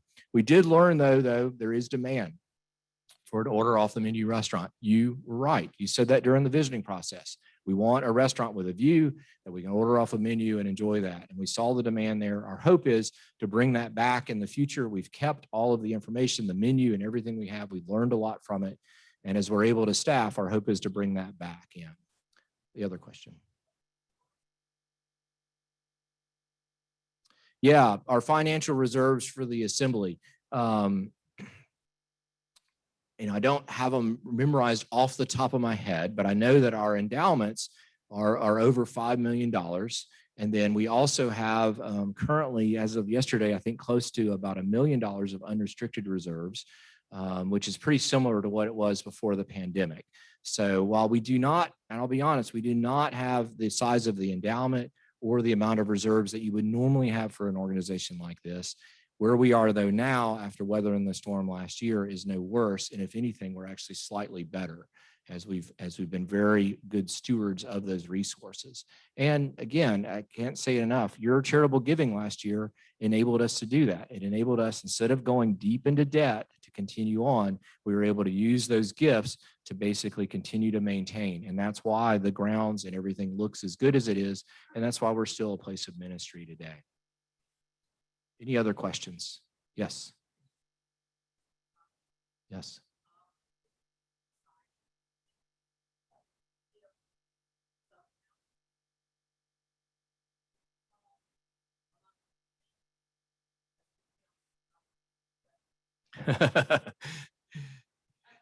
Yeah.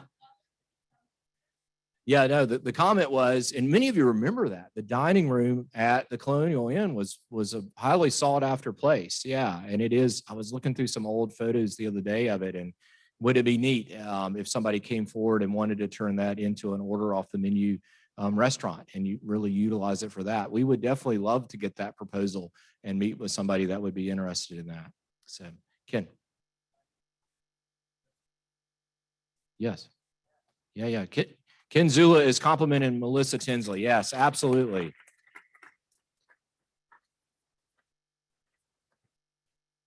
And again, not to beat a dead horse, but boy, Melissa would have no funds to do what she does without gifts to the annual fund. Her department, all $300,000 worth, is 100% funded through gifts to the annual fund. So Melissa will be glad to thank you for that. She is phenomenal. And please continue to share your appreciation for her. She's picked up right where Roddy brought us to and continue to move forward well. Thank you. All righty. Well, we are well over our time, so I'm going to turn things back. Oh, thank you. Thank you. I'm taking 10 years off of his life right now. And the only other time I've done this is to Jack Ewing. Okay. And he retired. So we want to thank you. This is from Hilda. Oh, A good. CD. Yeah, I love Hilda's Hilda music. is a Yeah, famous yeah, pianist yeah, back yeah. here. Yeah, and yeah. lives here. There we Plays go. piano for our Hilda and Sunday. Mark. Yeah, Yes. yeah. But I also, stay with me. Okay. I'm not a speaker. And everybody, most people know me here and I have a very vibrant personality, but I tend to faint when I get up in front of people. I'm So- going to hang so on stay to you. with me. I'm going to hang on to you. And I'm not a crier, but I'm about to cry. But it's very hard for me to cry. So the reason I came up here is I have this envelope because I purchased some CDs from Silva I forgot Hilda. See, I get nervous this morning. So I'm using this bag because the last time I did this, I used someone's hat and I only saw one person with a hat and it's a guy and I don't know how clean it is. So I'm going to use this bag. And the reason I'm going to use this bag, and Ken doesn't know I'm doing this, and no one knows I'm doing this except me and God, because like he said, the staff, including him, who took a 50% pay cut for the last at least year and a half. Well, It doesn't matter. I'm talking. You don't know. Anyway. Anyway, I'm going to pass this bag around and I took every dollar out of my purse, which was only $11 because I wasn't planning on doing this, and put it in here.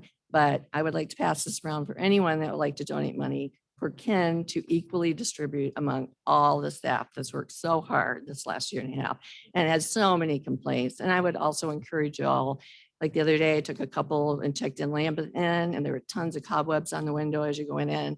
So I took a cup that was laying on the ground and I wiped the cobwebs off because I thought, you know what, that's the first impression. And we can all do that. We don't have to call and complain. Just pick up a piece of trash, do something, give a compliment. I try not to give negative, but although I have sometimes, sorry. it's okay. But anyhow, I'll welcome put all whatever you feedback. have in here if you'd like to give, and I'll give it to Ken. If you don't have any money today, put a check in to me. My name's on here. I'll make sure I cash it and give it to Ken. And as Mary Frances told me, so many stories, when her husband and she came to hear Billy Graham back in the day, she was outside and her husband was with her mother in the auditorium. And they made an announcement like this: take your wallet out and whatever the largest bill is in your wallet, put it in the bag. And her husband was really mad because he had $100 bill in his wallet and he had to give it up. So, and thank you to Yeah, Ken yeah, and yeah. all the staff. Well, thank Sorry, you. No, sorry. it's good. It's I good. hope I didn't Thank give you. you a No, heart no, attack. it's fine. It's fine. Thank you. All right, we have run way over. And I know that what people are really here for is to hear from the North Carolina Department of Transportation. So I just want to thank Ken and Dave. I want to thank Steve Kreitz and the tech folks. I want to thank Lisa McDonald, who did all the real heavy lifting to bring all of this together today. And, you know, this is supposed to be their day off, folks. They're here instead because of how much this community means to them. So thank you all for that. Thank you all for coming. And we are adjourned if people want to stand up, and then we're going to stay on the Zoom call for the DOT, and we'll start the Zoom call in just a minute. But stand up and stretch and we'll move on. Thank you for coming.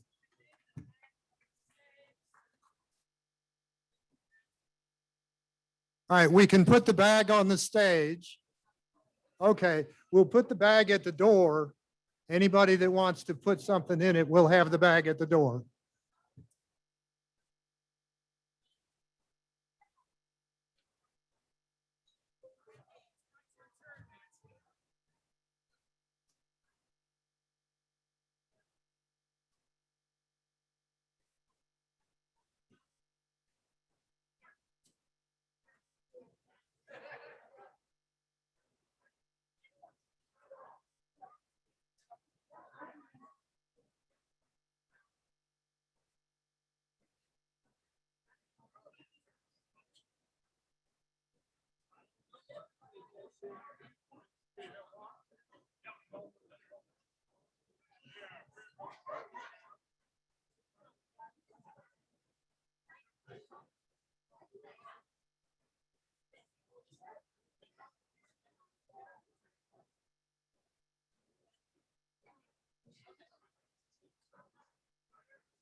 The bag for donations is on the table over here. Where people were paying dues, the bag is on the table where Chuck is. If you still want to put some money in the bag, find your seats and we'll get started with the forum and let you hear from DOT. So find your seats, please.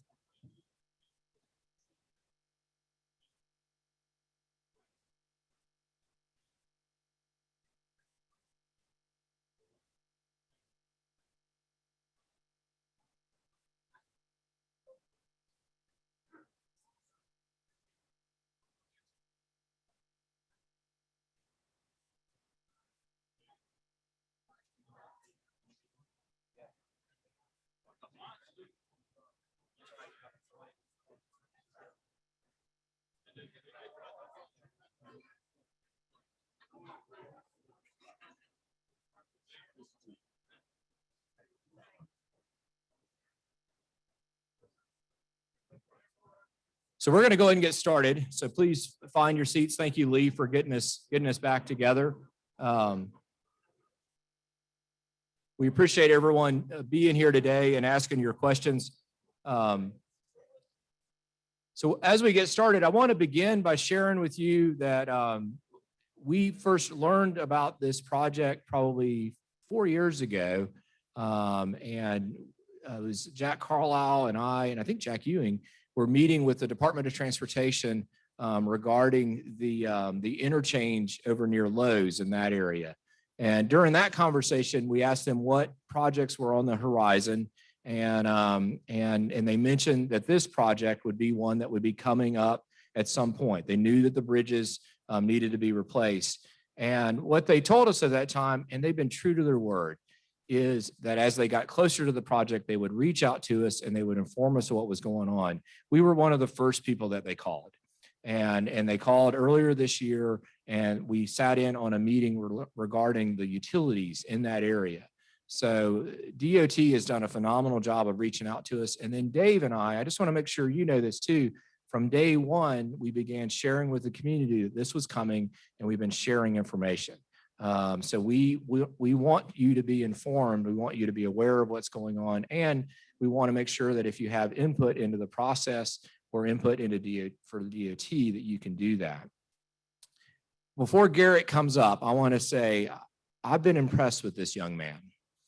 Dave as well. When we started meeting with Garrett, when somebody walks into your office, and I'm showing my age a little bit, that looks like he just got out of high school, we were a little nervous because we just didn't know. But he has been amazing in terms of not only giving us an honest update of what's going on, and you have to remember, he's not the decider. You can give him feedback, but he's got to push that up the chain of command.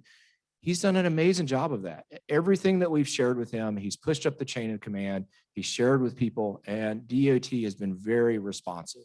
Mark Pless as well. When I reached out to Mark early on and was concerned about the economic impact for Haywood County because of this project, he responded immediately. So we have been very well heard, and we will continue to be well heard.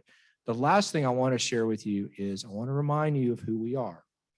Okay. We are a place of Christian hospitality. Okay.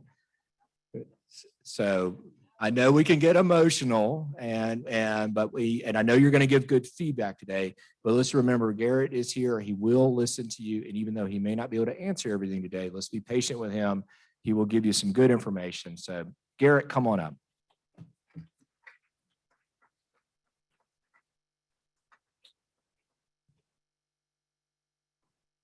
Well, hello, everybody. As Ken said, I'm Garrett Higdon. I am the Assistant Bridge Management Engineer for the North Carolina Department of Transportation. And yes, he kind of addressed the elephant in the room. Yes, I am young. I graduated from NC State in 2019 with my civil engineering, BS in civil engineering. And then I hired onto the department and went through a training program to where I went through several departments, and then they hired me on as their Assistant Bridge Management Engineer here in Division 14. Just so you know, I'm not texting. I pull my phone out to take notes for you all. But anyways, yes, I'm here on behalf of the department to try to give you all information and hopefully address any questions. So you all can pull the tomatoes out if you brought them for me. So I would like to start out talking about, we know internally at the DOT, we know this project is, and you'll probably hear this around as the B3186, B5898 project. And so just kind of a background on this project. It is located between exit 102A, Russ Avenue, and exit 104, Crabtree Road, which is the Lowe's exit. We will be replacing the two bridges down at Richland Creek that has the Greenway Trail that runs under it. Those will be replaced with one large bridge with the capacity for potential future improvements as well. So there'll be one large bridge, and then we'll also be replacing the current flyover bridge where 74 goes over US 19. Now we're dropping the grade of 74 and bringing US 19 completely over all 4 lanes, eastbound and westbound of 74, and then bringing it in from the right side of the road.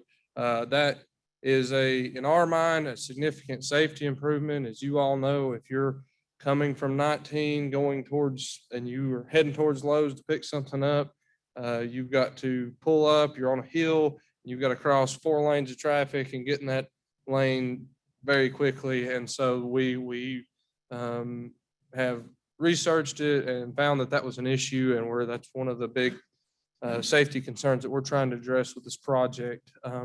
And then, so we'll be tying back into the left side of the road, and the current design is that lane will continue on. It'll be a entrance exit ramp at the same time. So that way nobody has to try to pull into the lanes and then exit back off on the Lowe's. It's just going to be a continuous flow. And then if you need to continue on, you can get over 1 lane and continue on towards Asheville or Tennessee. And then we will also, during this process, be widening the 2 bridges over the Blue Ridge Southern Railroad there, going into the Lowe's exit and heading towards I-40 or back this way. So the project need, the reason that the DOT has pulled this project up is the bridges are below acceptable standard on their performance grading, and they're approaching the end of their lifespan that we have, and they're starting to show some safety concerns. And so there's much need to be replaced. And so, as most of you are probably the big question askers, the detour. So for those of you that don't know about, that were not at the last meeting, I was back at was it January, February? February, I was there at the last meeting. I kind of gave a short presentation then. And this is still consistent with what's happening is when the construction happens, we'll be constructing a detour lane and bridge off. If you're heading on 74 east towards 40, there will be a detour 2-lane road built on the right side of the road, and there'll be a detour bridge. So you'll still have 2 lanes of traffic flowing east that way. And then that'll be the detour going that way.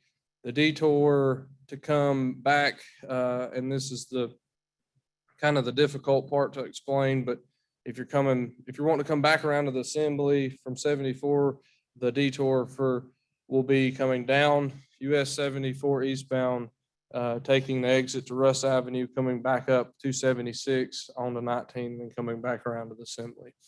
And then originally, because we were such in preliminary stages of design, here's a picture of what the detour would have to look like. As you can see, if you're coming from the assembly, you come out, go up to where US 19 and 276 tie together there, come down, and then come back around, and you'll hit the detour, the detour lanes that cross into up towards the Waynesville exit or the Lowe's exit there.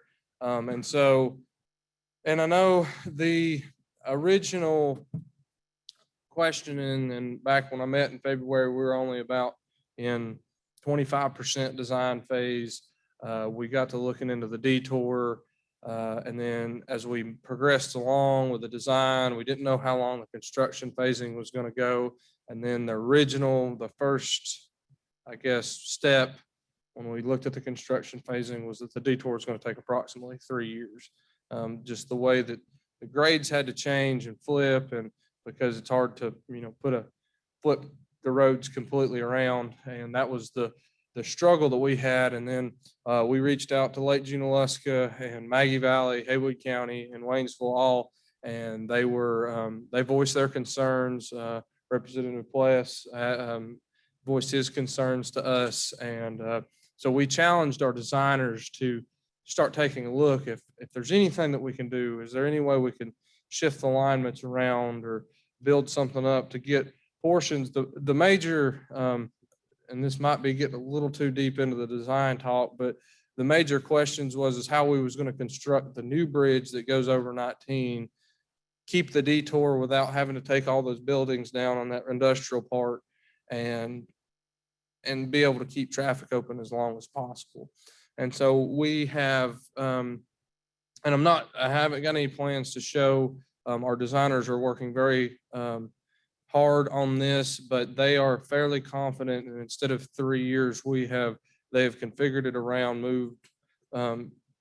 They have contacted some of their people that are in their construction side to help figure out how the construction is going to work. And I can safely say that they're fairly confident that we'll move it from 3 years down to 6 to 9 months, somewhere into that. And so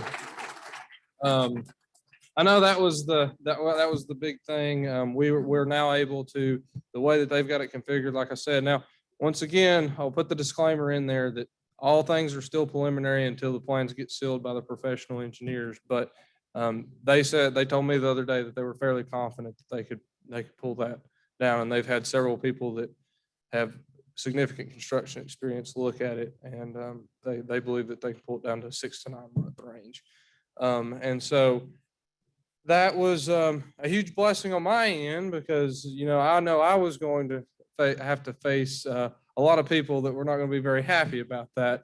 And so if we want to pull up the video, I've got a wonderful video that one of our groups in Raleigh has a rendering of this video, and this will also be, and I'll touch on this after the video. We'll be having a public meeting soon. So as you can see, there's the concept of the new bridge, the concept of the flyover, and then the widening of the railroad bridges up. You'll see all the new pavement there to kind of indicate where we're at. There's Lowe's interchange. This is as you're driving across the flyover, if you're coming from Maggie Valley or the Assembly here heading towards Lowe's, this is what it looks like. You'll merge in there. It'll merge down to one single lane. You'll come across the new bridge, and then you'll tie in from the right-hand side instead of the left now. They'll come around, and then you'll merge in up here.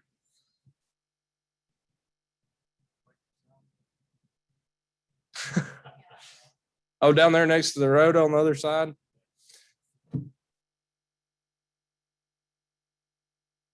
So as you can see, there's a hatched area to, kind of keep traffic separated, and, provide a safe sight distance for merging on down the road.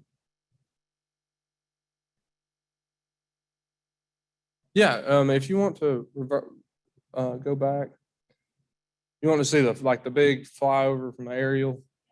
Okay. This direction right here is going like 74 eastbound. You're coming out of like exit 102, coming around, heading towards the Lowe's exit.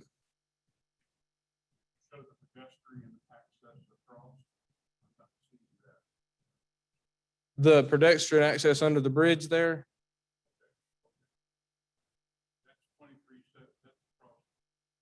Yes. And here in just a second, it'll show the 19, where the 19 ramp comes in. And I don't know if this rendering has where the crosswalk is for the greenway that goes across down there. As it goes forward, let's see here.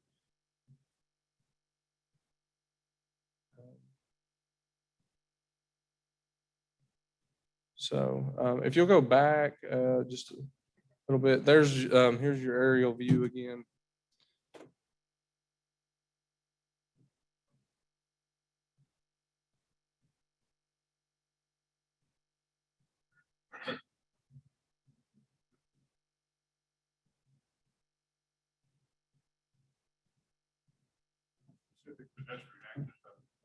See, there's your, well, if you back it up just a little bit and pause it, sorry. Right, pause it right there. Oh. Wow, look at this. Right, wow, look at this. This is awesome, right?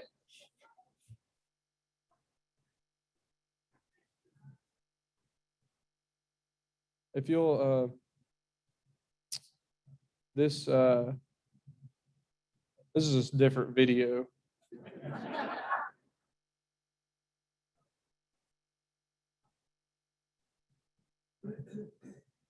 There we go.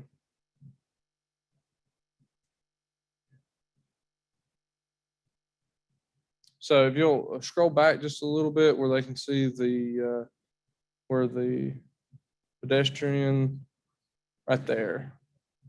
Hit pause. Okay, so there's where.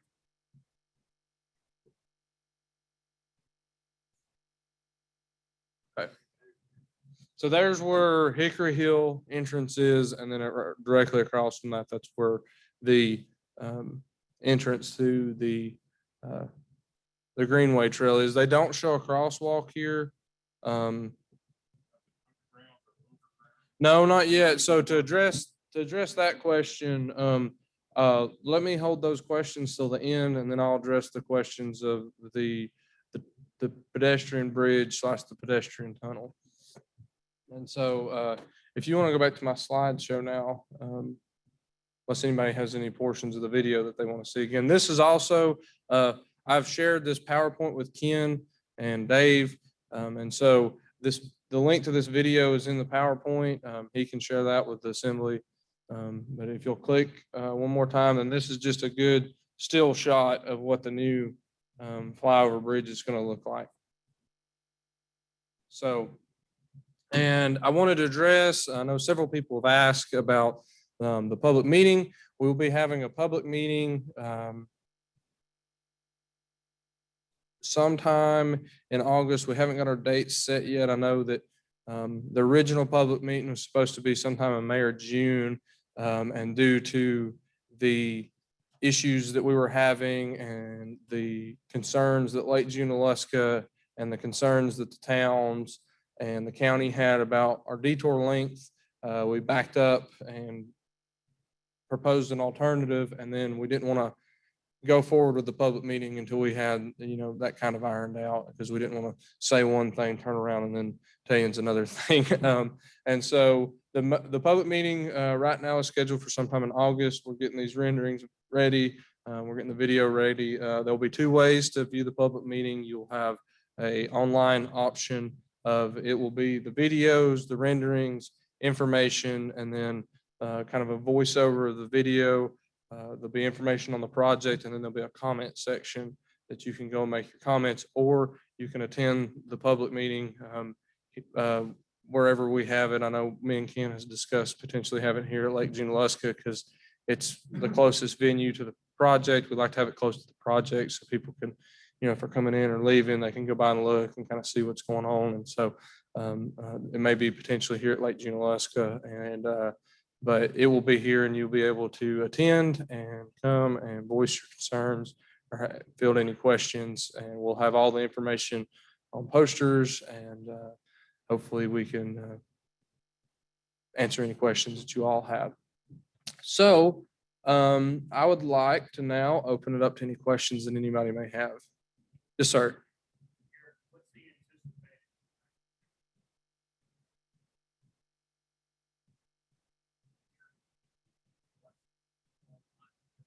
So the anticipated impact to county road during the construction period. So that has been a question that has been brought up a lot. County road is not part of this project, and we understand that it is a state road. Currently, county road is the maintenance side of the DOT addresses, any issues with county road, if there's potholes, shoulder collapses, anything like that. Traffic impacts. So like I said, that's been a complicated question that we've had at the department about what the traffic impacts to county road is. And so when we design these projects, we, select our detours, the best detour option, and then we'll make it as appealing as possible. With that being said, county road is still a state road, and as the department and legally, we cannot tell anybody that they're not allowed to use it because it is a state thoroughfare. And so we understand that there could be some increased traffic on those roads if, and kind of what we've been saying is, if, people are speeding or, being reckless, that's something that will have to be addressed like it normally is with, maybe law enforcement or such of that nature.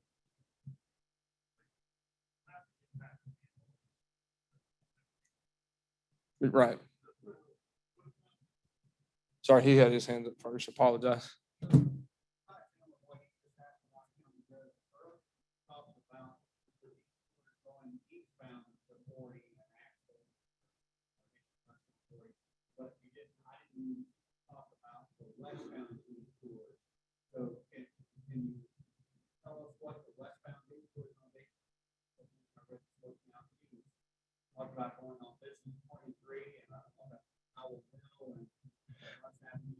So the detour going westbound, you'll head down, like if you're coming from the Lowe's exit, you'll cross all the bridges and then you'll turn right onto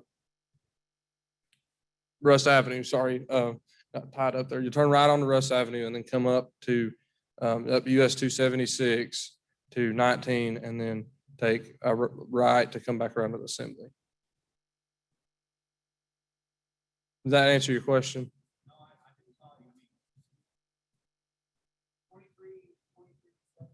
Yes.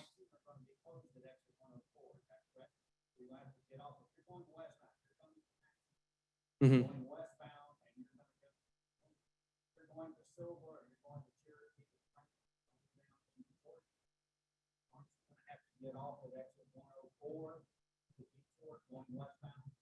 No, you'll be get off at exit 102A. Going westbound.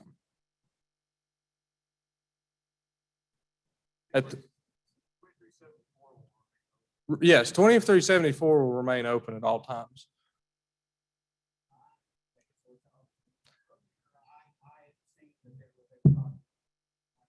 Oh, okay, no, yeah, sorry. So 2374, 4 lanes at all times will be open on 2374. You'll have a 2-lane eastbound detour lane that both lanes will be going eastbound, and then you'll have either, and I can touch a little bit more on this, when we start construction on the current westbound lanes, all the traffic will be moved over to the existing eastbound lanes, and then the eastbound moves on to the detour. And then you'll go from 104, like if you're, say we were starting at 104, heading U-2374, go all the way down to exit 102, hit 276, run up to 19 and come back around to the Assembly. Yes, sir.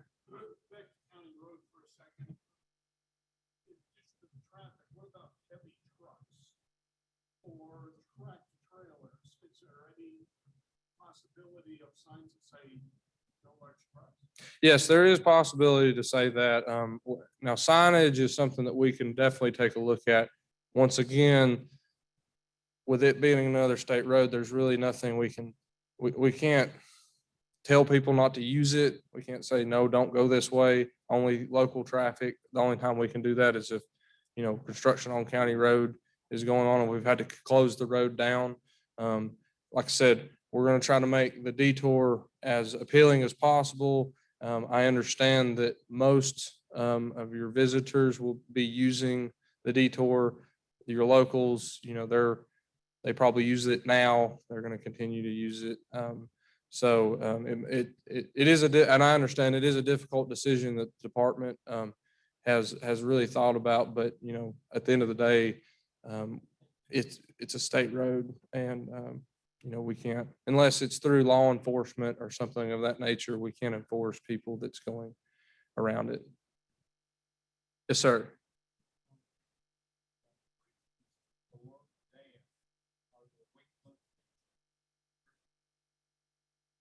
Which bridge is the? Yes. Yes. Oh, sorry, I forgot about repeating the question. So the question was, is there weight limits on the bridges on County Road? I haven't checked on the bridges. Typically when they're constructed, they don't have any weight limits. As they age, sometimes we have to decrease we have to post them at lower limits.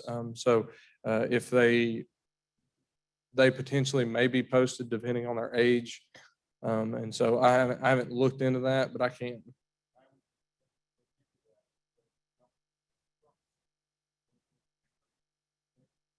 Absolutely. And the trucks, when they map their routes, they are supposed to know, where their bridges are. I understand that that's not always the case, but because I live in Franklin, I've seen many a truck head up the gorge going to Highlands, and that doesn't work out too well for them.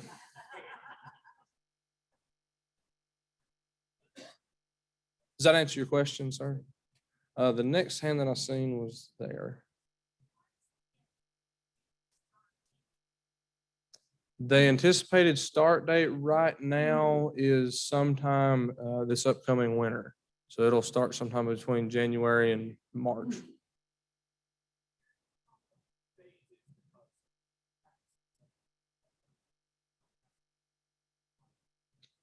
Yes.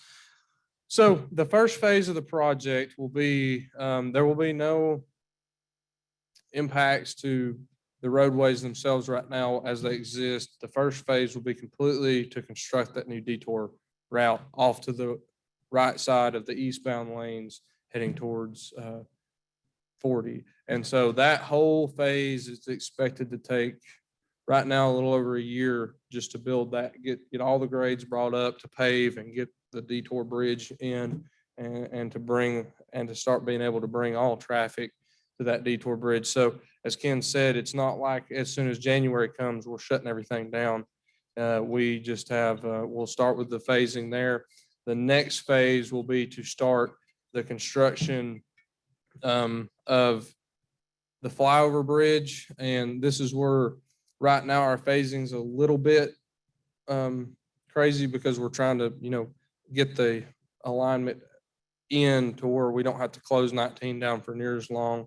And so, but what's the plan is to close down 74 westbound, shift it over to current 74 eastbound, and shift current 74 eastbound to the detour bridges. You'll come down and then we'll start demolition on the westbound bridge over Richland Creek and start working on prepping the roadway and that other bridge that's going over where 19 goes over 74, and then we'll switch and move to 74 eastbound, demo that bridge, tie it into the new bridge, and then eastbound will still stay on the detour bridges. Westbound will now be on future westbound again, and then we'll finish out the US 19 bridge and finish out the widening for the railroad bridges, and then everything will be open back up at that point. So I believe no, I think you were next. Sorry.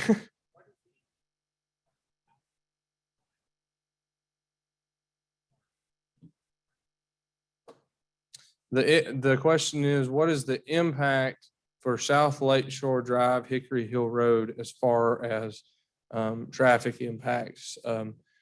Once again, our barricades will be set up to, start telling people that the ramps will be closed down. We won't, no through traffic. And then, Lake Junaluska has been an interest to keep that entrance open. And so once again, Hickory Hill is not a DOT road. And so if Lake Junaluska wants to, help mitigate traffic there, they can do what they need to be able to keep traffic from coming onto the assembly, the extra traffic. I know some people use it now, but we'll be putting up our barricades to show, we'll close the road completely, the ramps down completely right after Hickory Hill, while still allowing Hickory Hill to remain open to the assembly. Does that answer your question, sir? Yeah, sadly, there could be some more traffic, and we have talked with Lake Junaluska, and they have addressed their concerns for the additional traffic that is coming up, and the DOT is doing all that they can to help minimize that traffic. Once again, it's hard for us to tell the locals, you can't go this way or something of that nature. Yes, ma'am.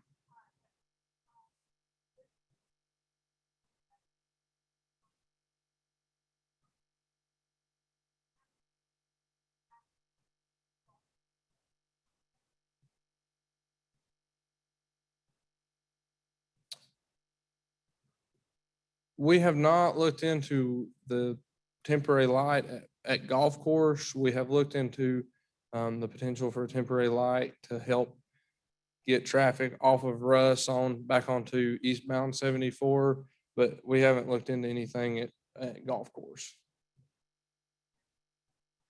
Yes, there is a potential. We can look into that. I can't promise anything today, but there's a potential. I know that the transportation management plans, as we call them, that's the designers that look into how traffic's going to be phased and detoured. They haven't finished up their plans yet, and so they will be getting all of their designs to us fairly soon, but we haven't gotten the official word from them yet on how they're planning on mitigating traffic there. All right, there's a bunch of hands come up. Yes, sir. County road over the years generally has been not in good shape and poorly maintained.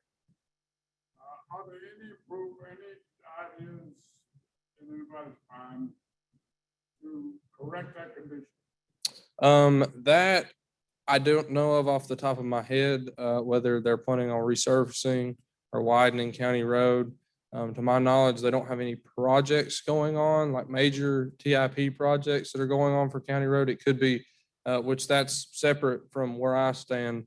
We handle the larger project. Resurfacing is a different part of our division, and I'm not aware if they're planning on resurfacing. I'm talking about breakage in the surface.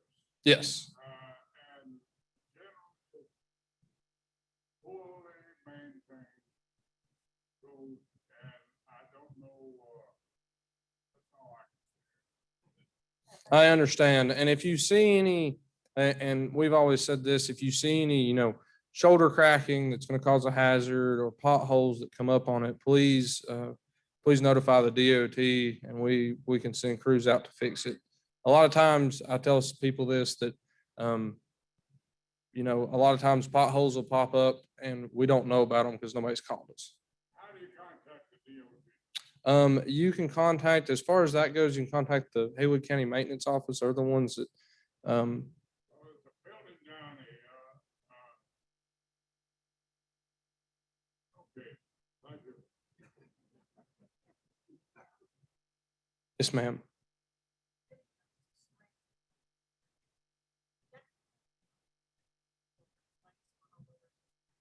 Yes, that is public information. So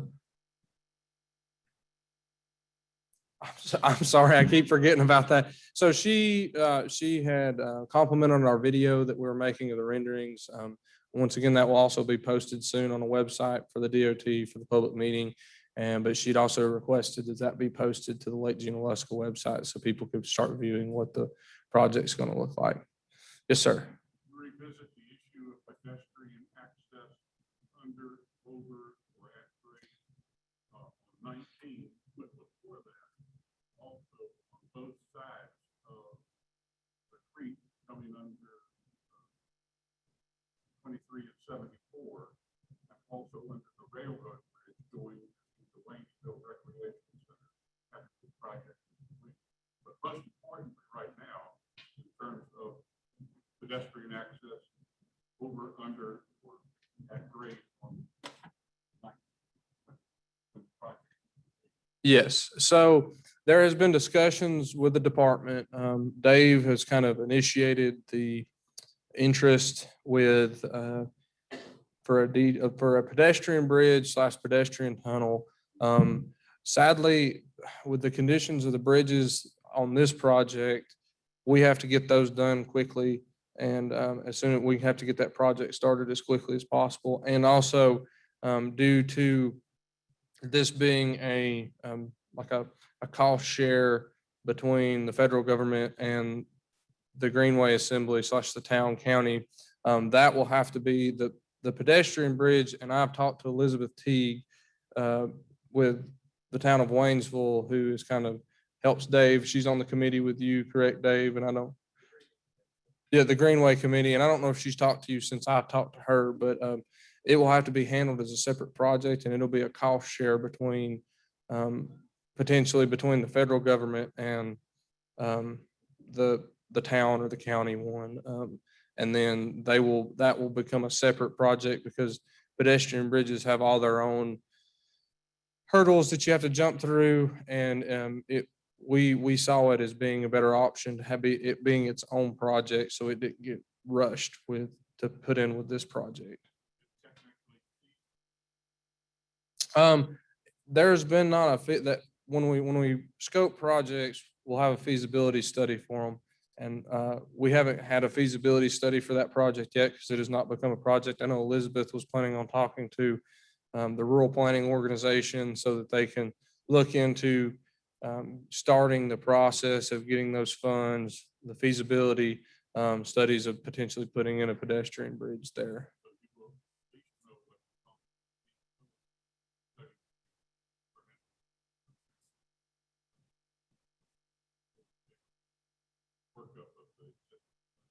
Yes, yeah, we'll, when we do a feasibility study, they'll study it and then they'll give us like a preliminary cost of what the project could potentially cost. Now, a lot of times they're off one way or the other, but they can,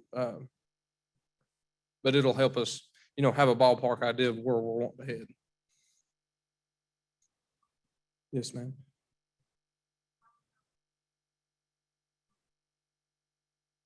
Okay, so the sound barrier to reduce noise.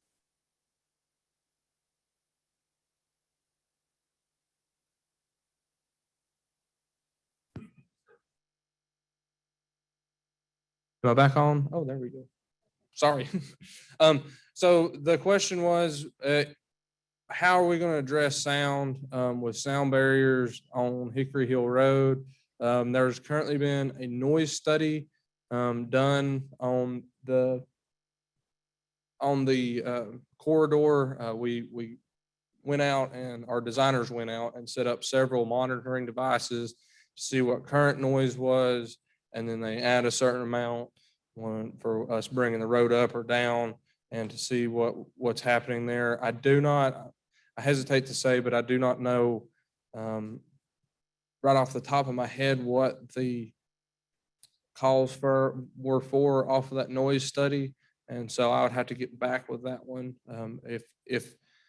If the study shows, because these are federal mandated guidelines, if the study doesn't show, a need for a noise wall, and since federal funds are tied to this, it's hard for us to get a noise wall pushed through if it's not needed or not verified by the data that and the sound data that we get.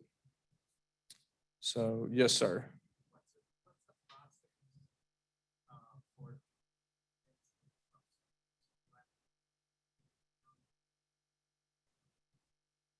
What would that process look like? So that would have to be something, I don't exactly know off the top of my head what that process would look like, but that would have to be something that would be taken up through, I think, our district office to decide to change the classification of that road to, say no truck traffic on the road. But that would have to be something that would have to be studied and verified of not getting it.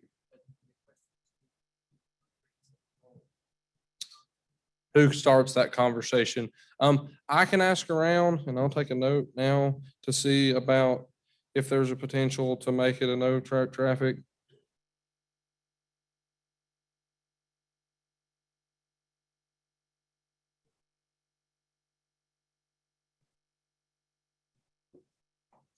Okay. So I'll take a note to ask about that process and see if there's a potential way to do that. For Wayland, okay. Yes, ma'am. Yes. My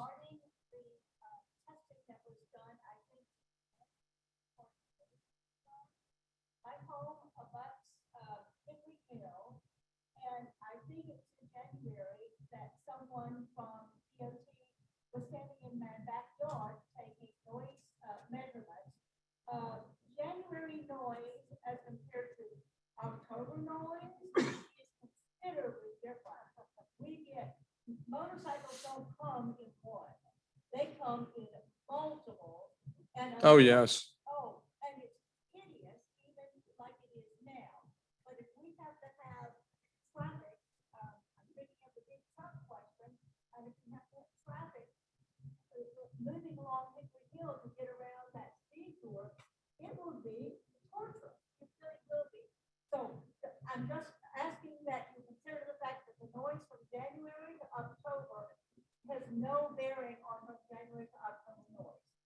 Yes, ma'am. And that is taken into consideration when the study is done. So when the study's done, they'll take what they call the peak demand factors. And so say they took the readings in January, they'll take the readings and multiply them by a certain percentage to account for what will be coming in the future. Because they understand that January is much different than during the middle of the summertime when everybody's traveling. And so they take that in consideration. They have multiplied by a certain factor to increase that level for the counted summertime noise levels. Okay. Yes, sir. Oh.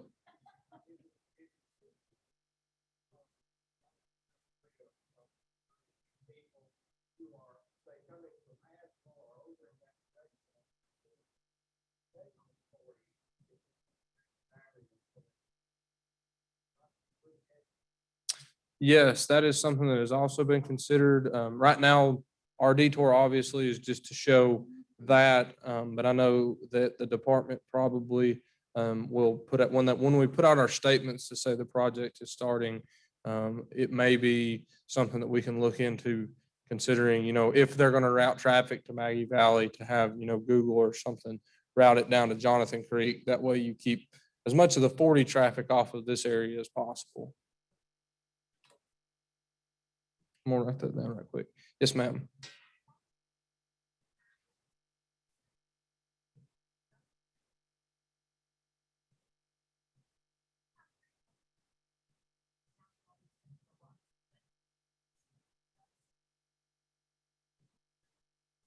Yes, by federal requirements, if the noise study validates a noise wall, we will put up a noise wall.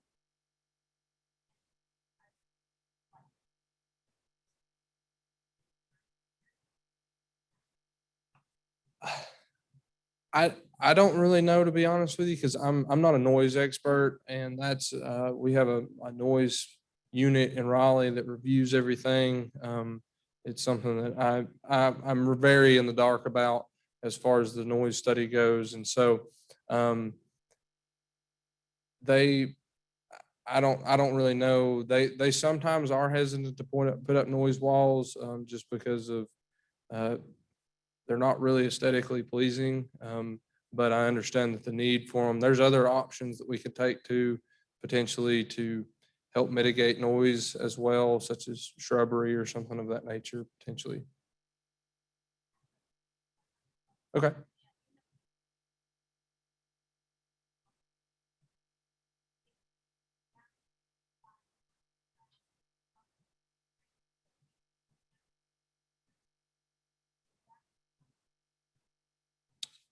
We do not have that currently in our plans because a lot of that stuff, because it is a US highway, we have to follow federal regulations a lot of times. And so we can look into that, but I can't make any promises on what the federal regulations for the US highway through there would be. Yes, ma'am.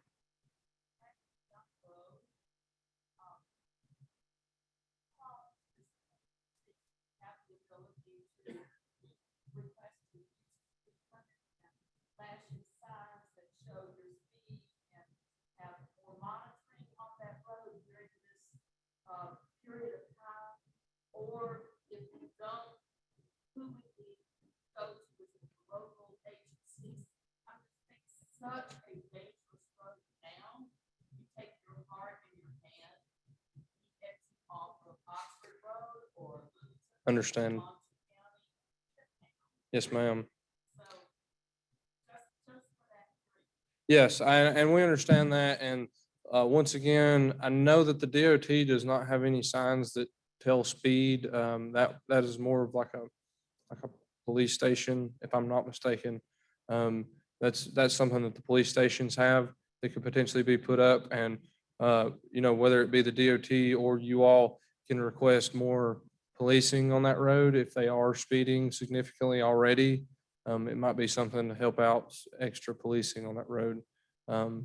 But as far as the speed limit goes, yes, that is a department thing. We can look into potentially decreasing the speed limit if possible. Yes.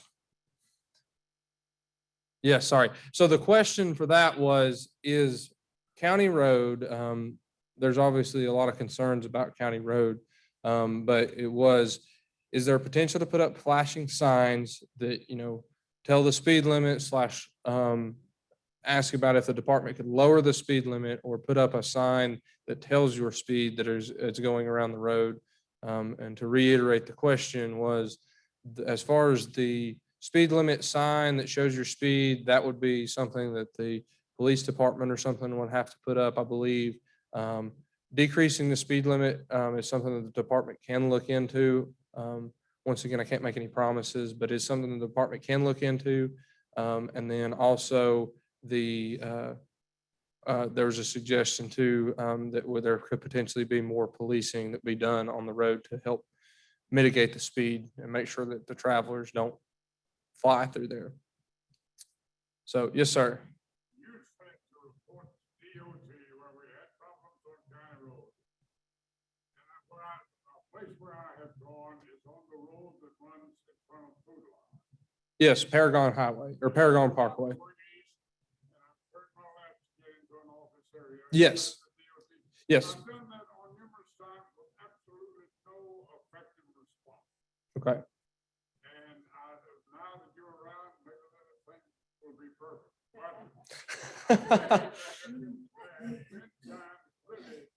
When the conditions of the road were hazardous, regardless of speed. Right. Where the service was broken up and just a mess. Yes. Is that where you work? That is not where I work. I work at a Silva, actually. Well, seriously, when you, I've been so lucky in going to them in the past. Well, I'll speak to them. And once again, I know County Road's in bad shape, but I'm sure that the roads are kind of ranked on how much traffic uses the road and then what the actual conditions of the road are. And so they get to their roads per the ones that are in the worst condition. And I know County Road's in a very bad position, but Do they have to have somebody tell them, or can they routinely check? they do some routine checks, yes. But it does help out probably to speed up the process if you will. And I apologize about that.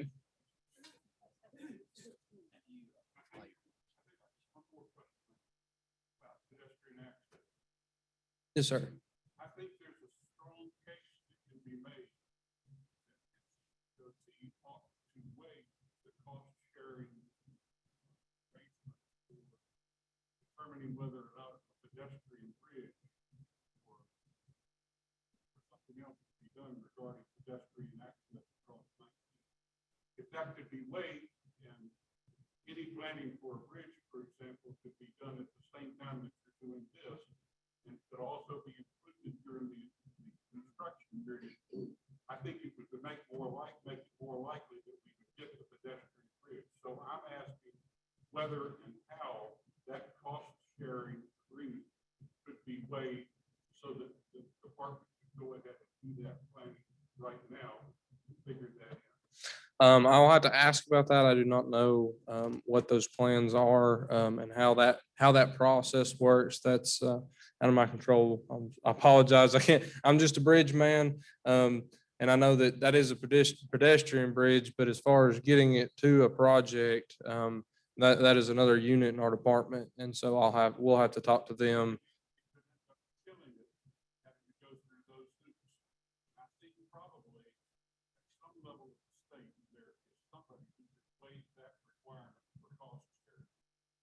Okay. Yes, sir. Let's have a round of applause for Garrett.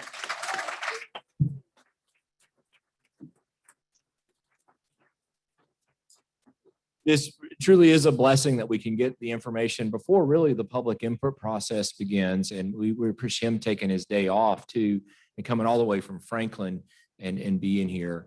We are continuing our conversations both with the district office and then also with the French Broad Metropolitan Planning Organization, the MPO. They're the funding agency. And then Representative Pless is kept his door wide open to us and has been helping us out throughout this whole process. And his being here today, which is the first time I can ever remember our local representative being at one of these meetings, is also an indication of his support for us and the county and working closely with DOT. So we will take your feedback. The most important thing too, though, is we will continue, Dave and I will, to continue to keep you informed and share information with you and make sure you're aware too of the public input process. We'll also make sure that George Kinney and Lee and other members of our board are a part of that as well. So thank you for being here today. Thank you for staying as long as you have.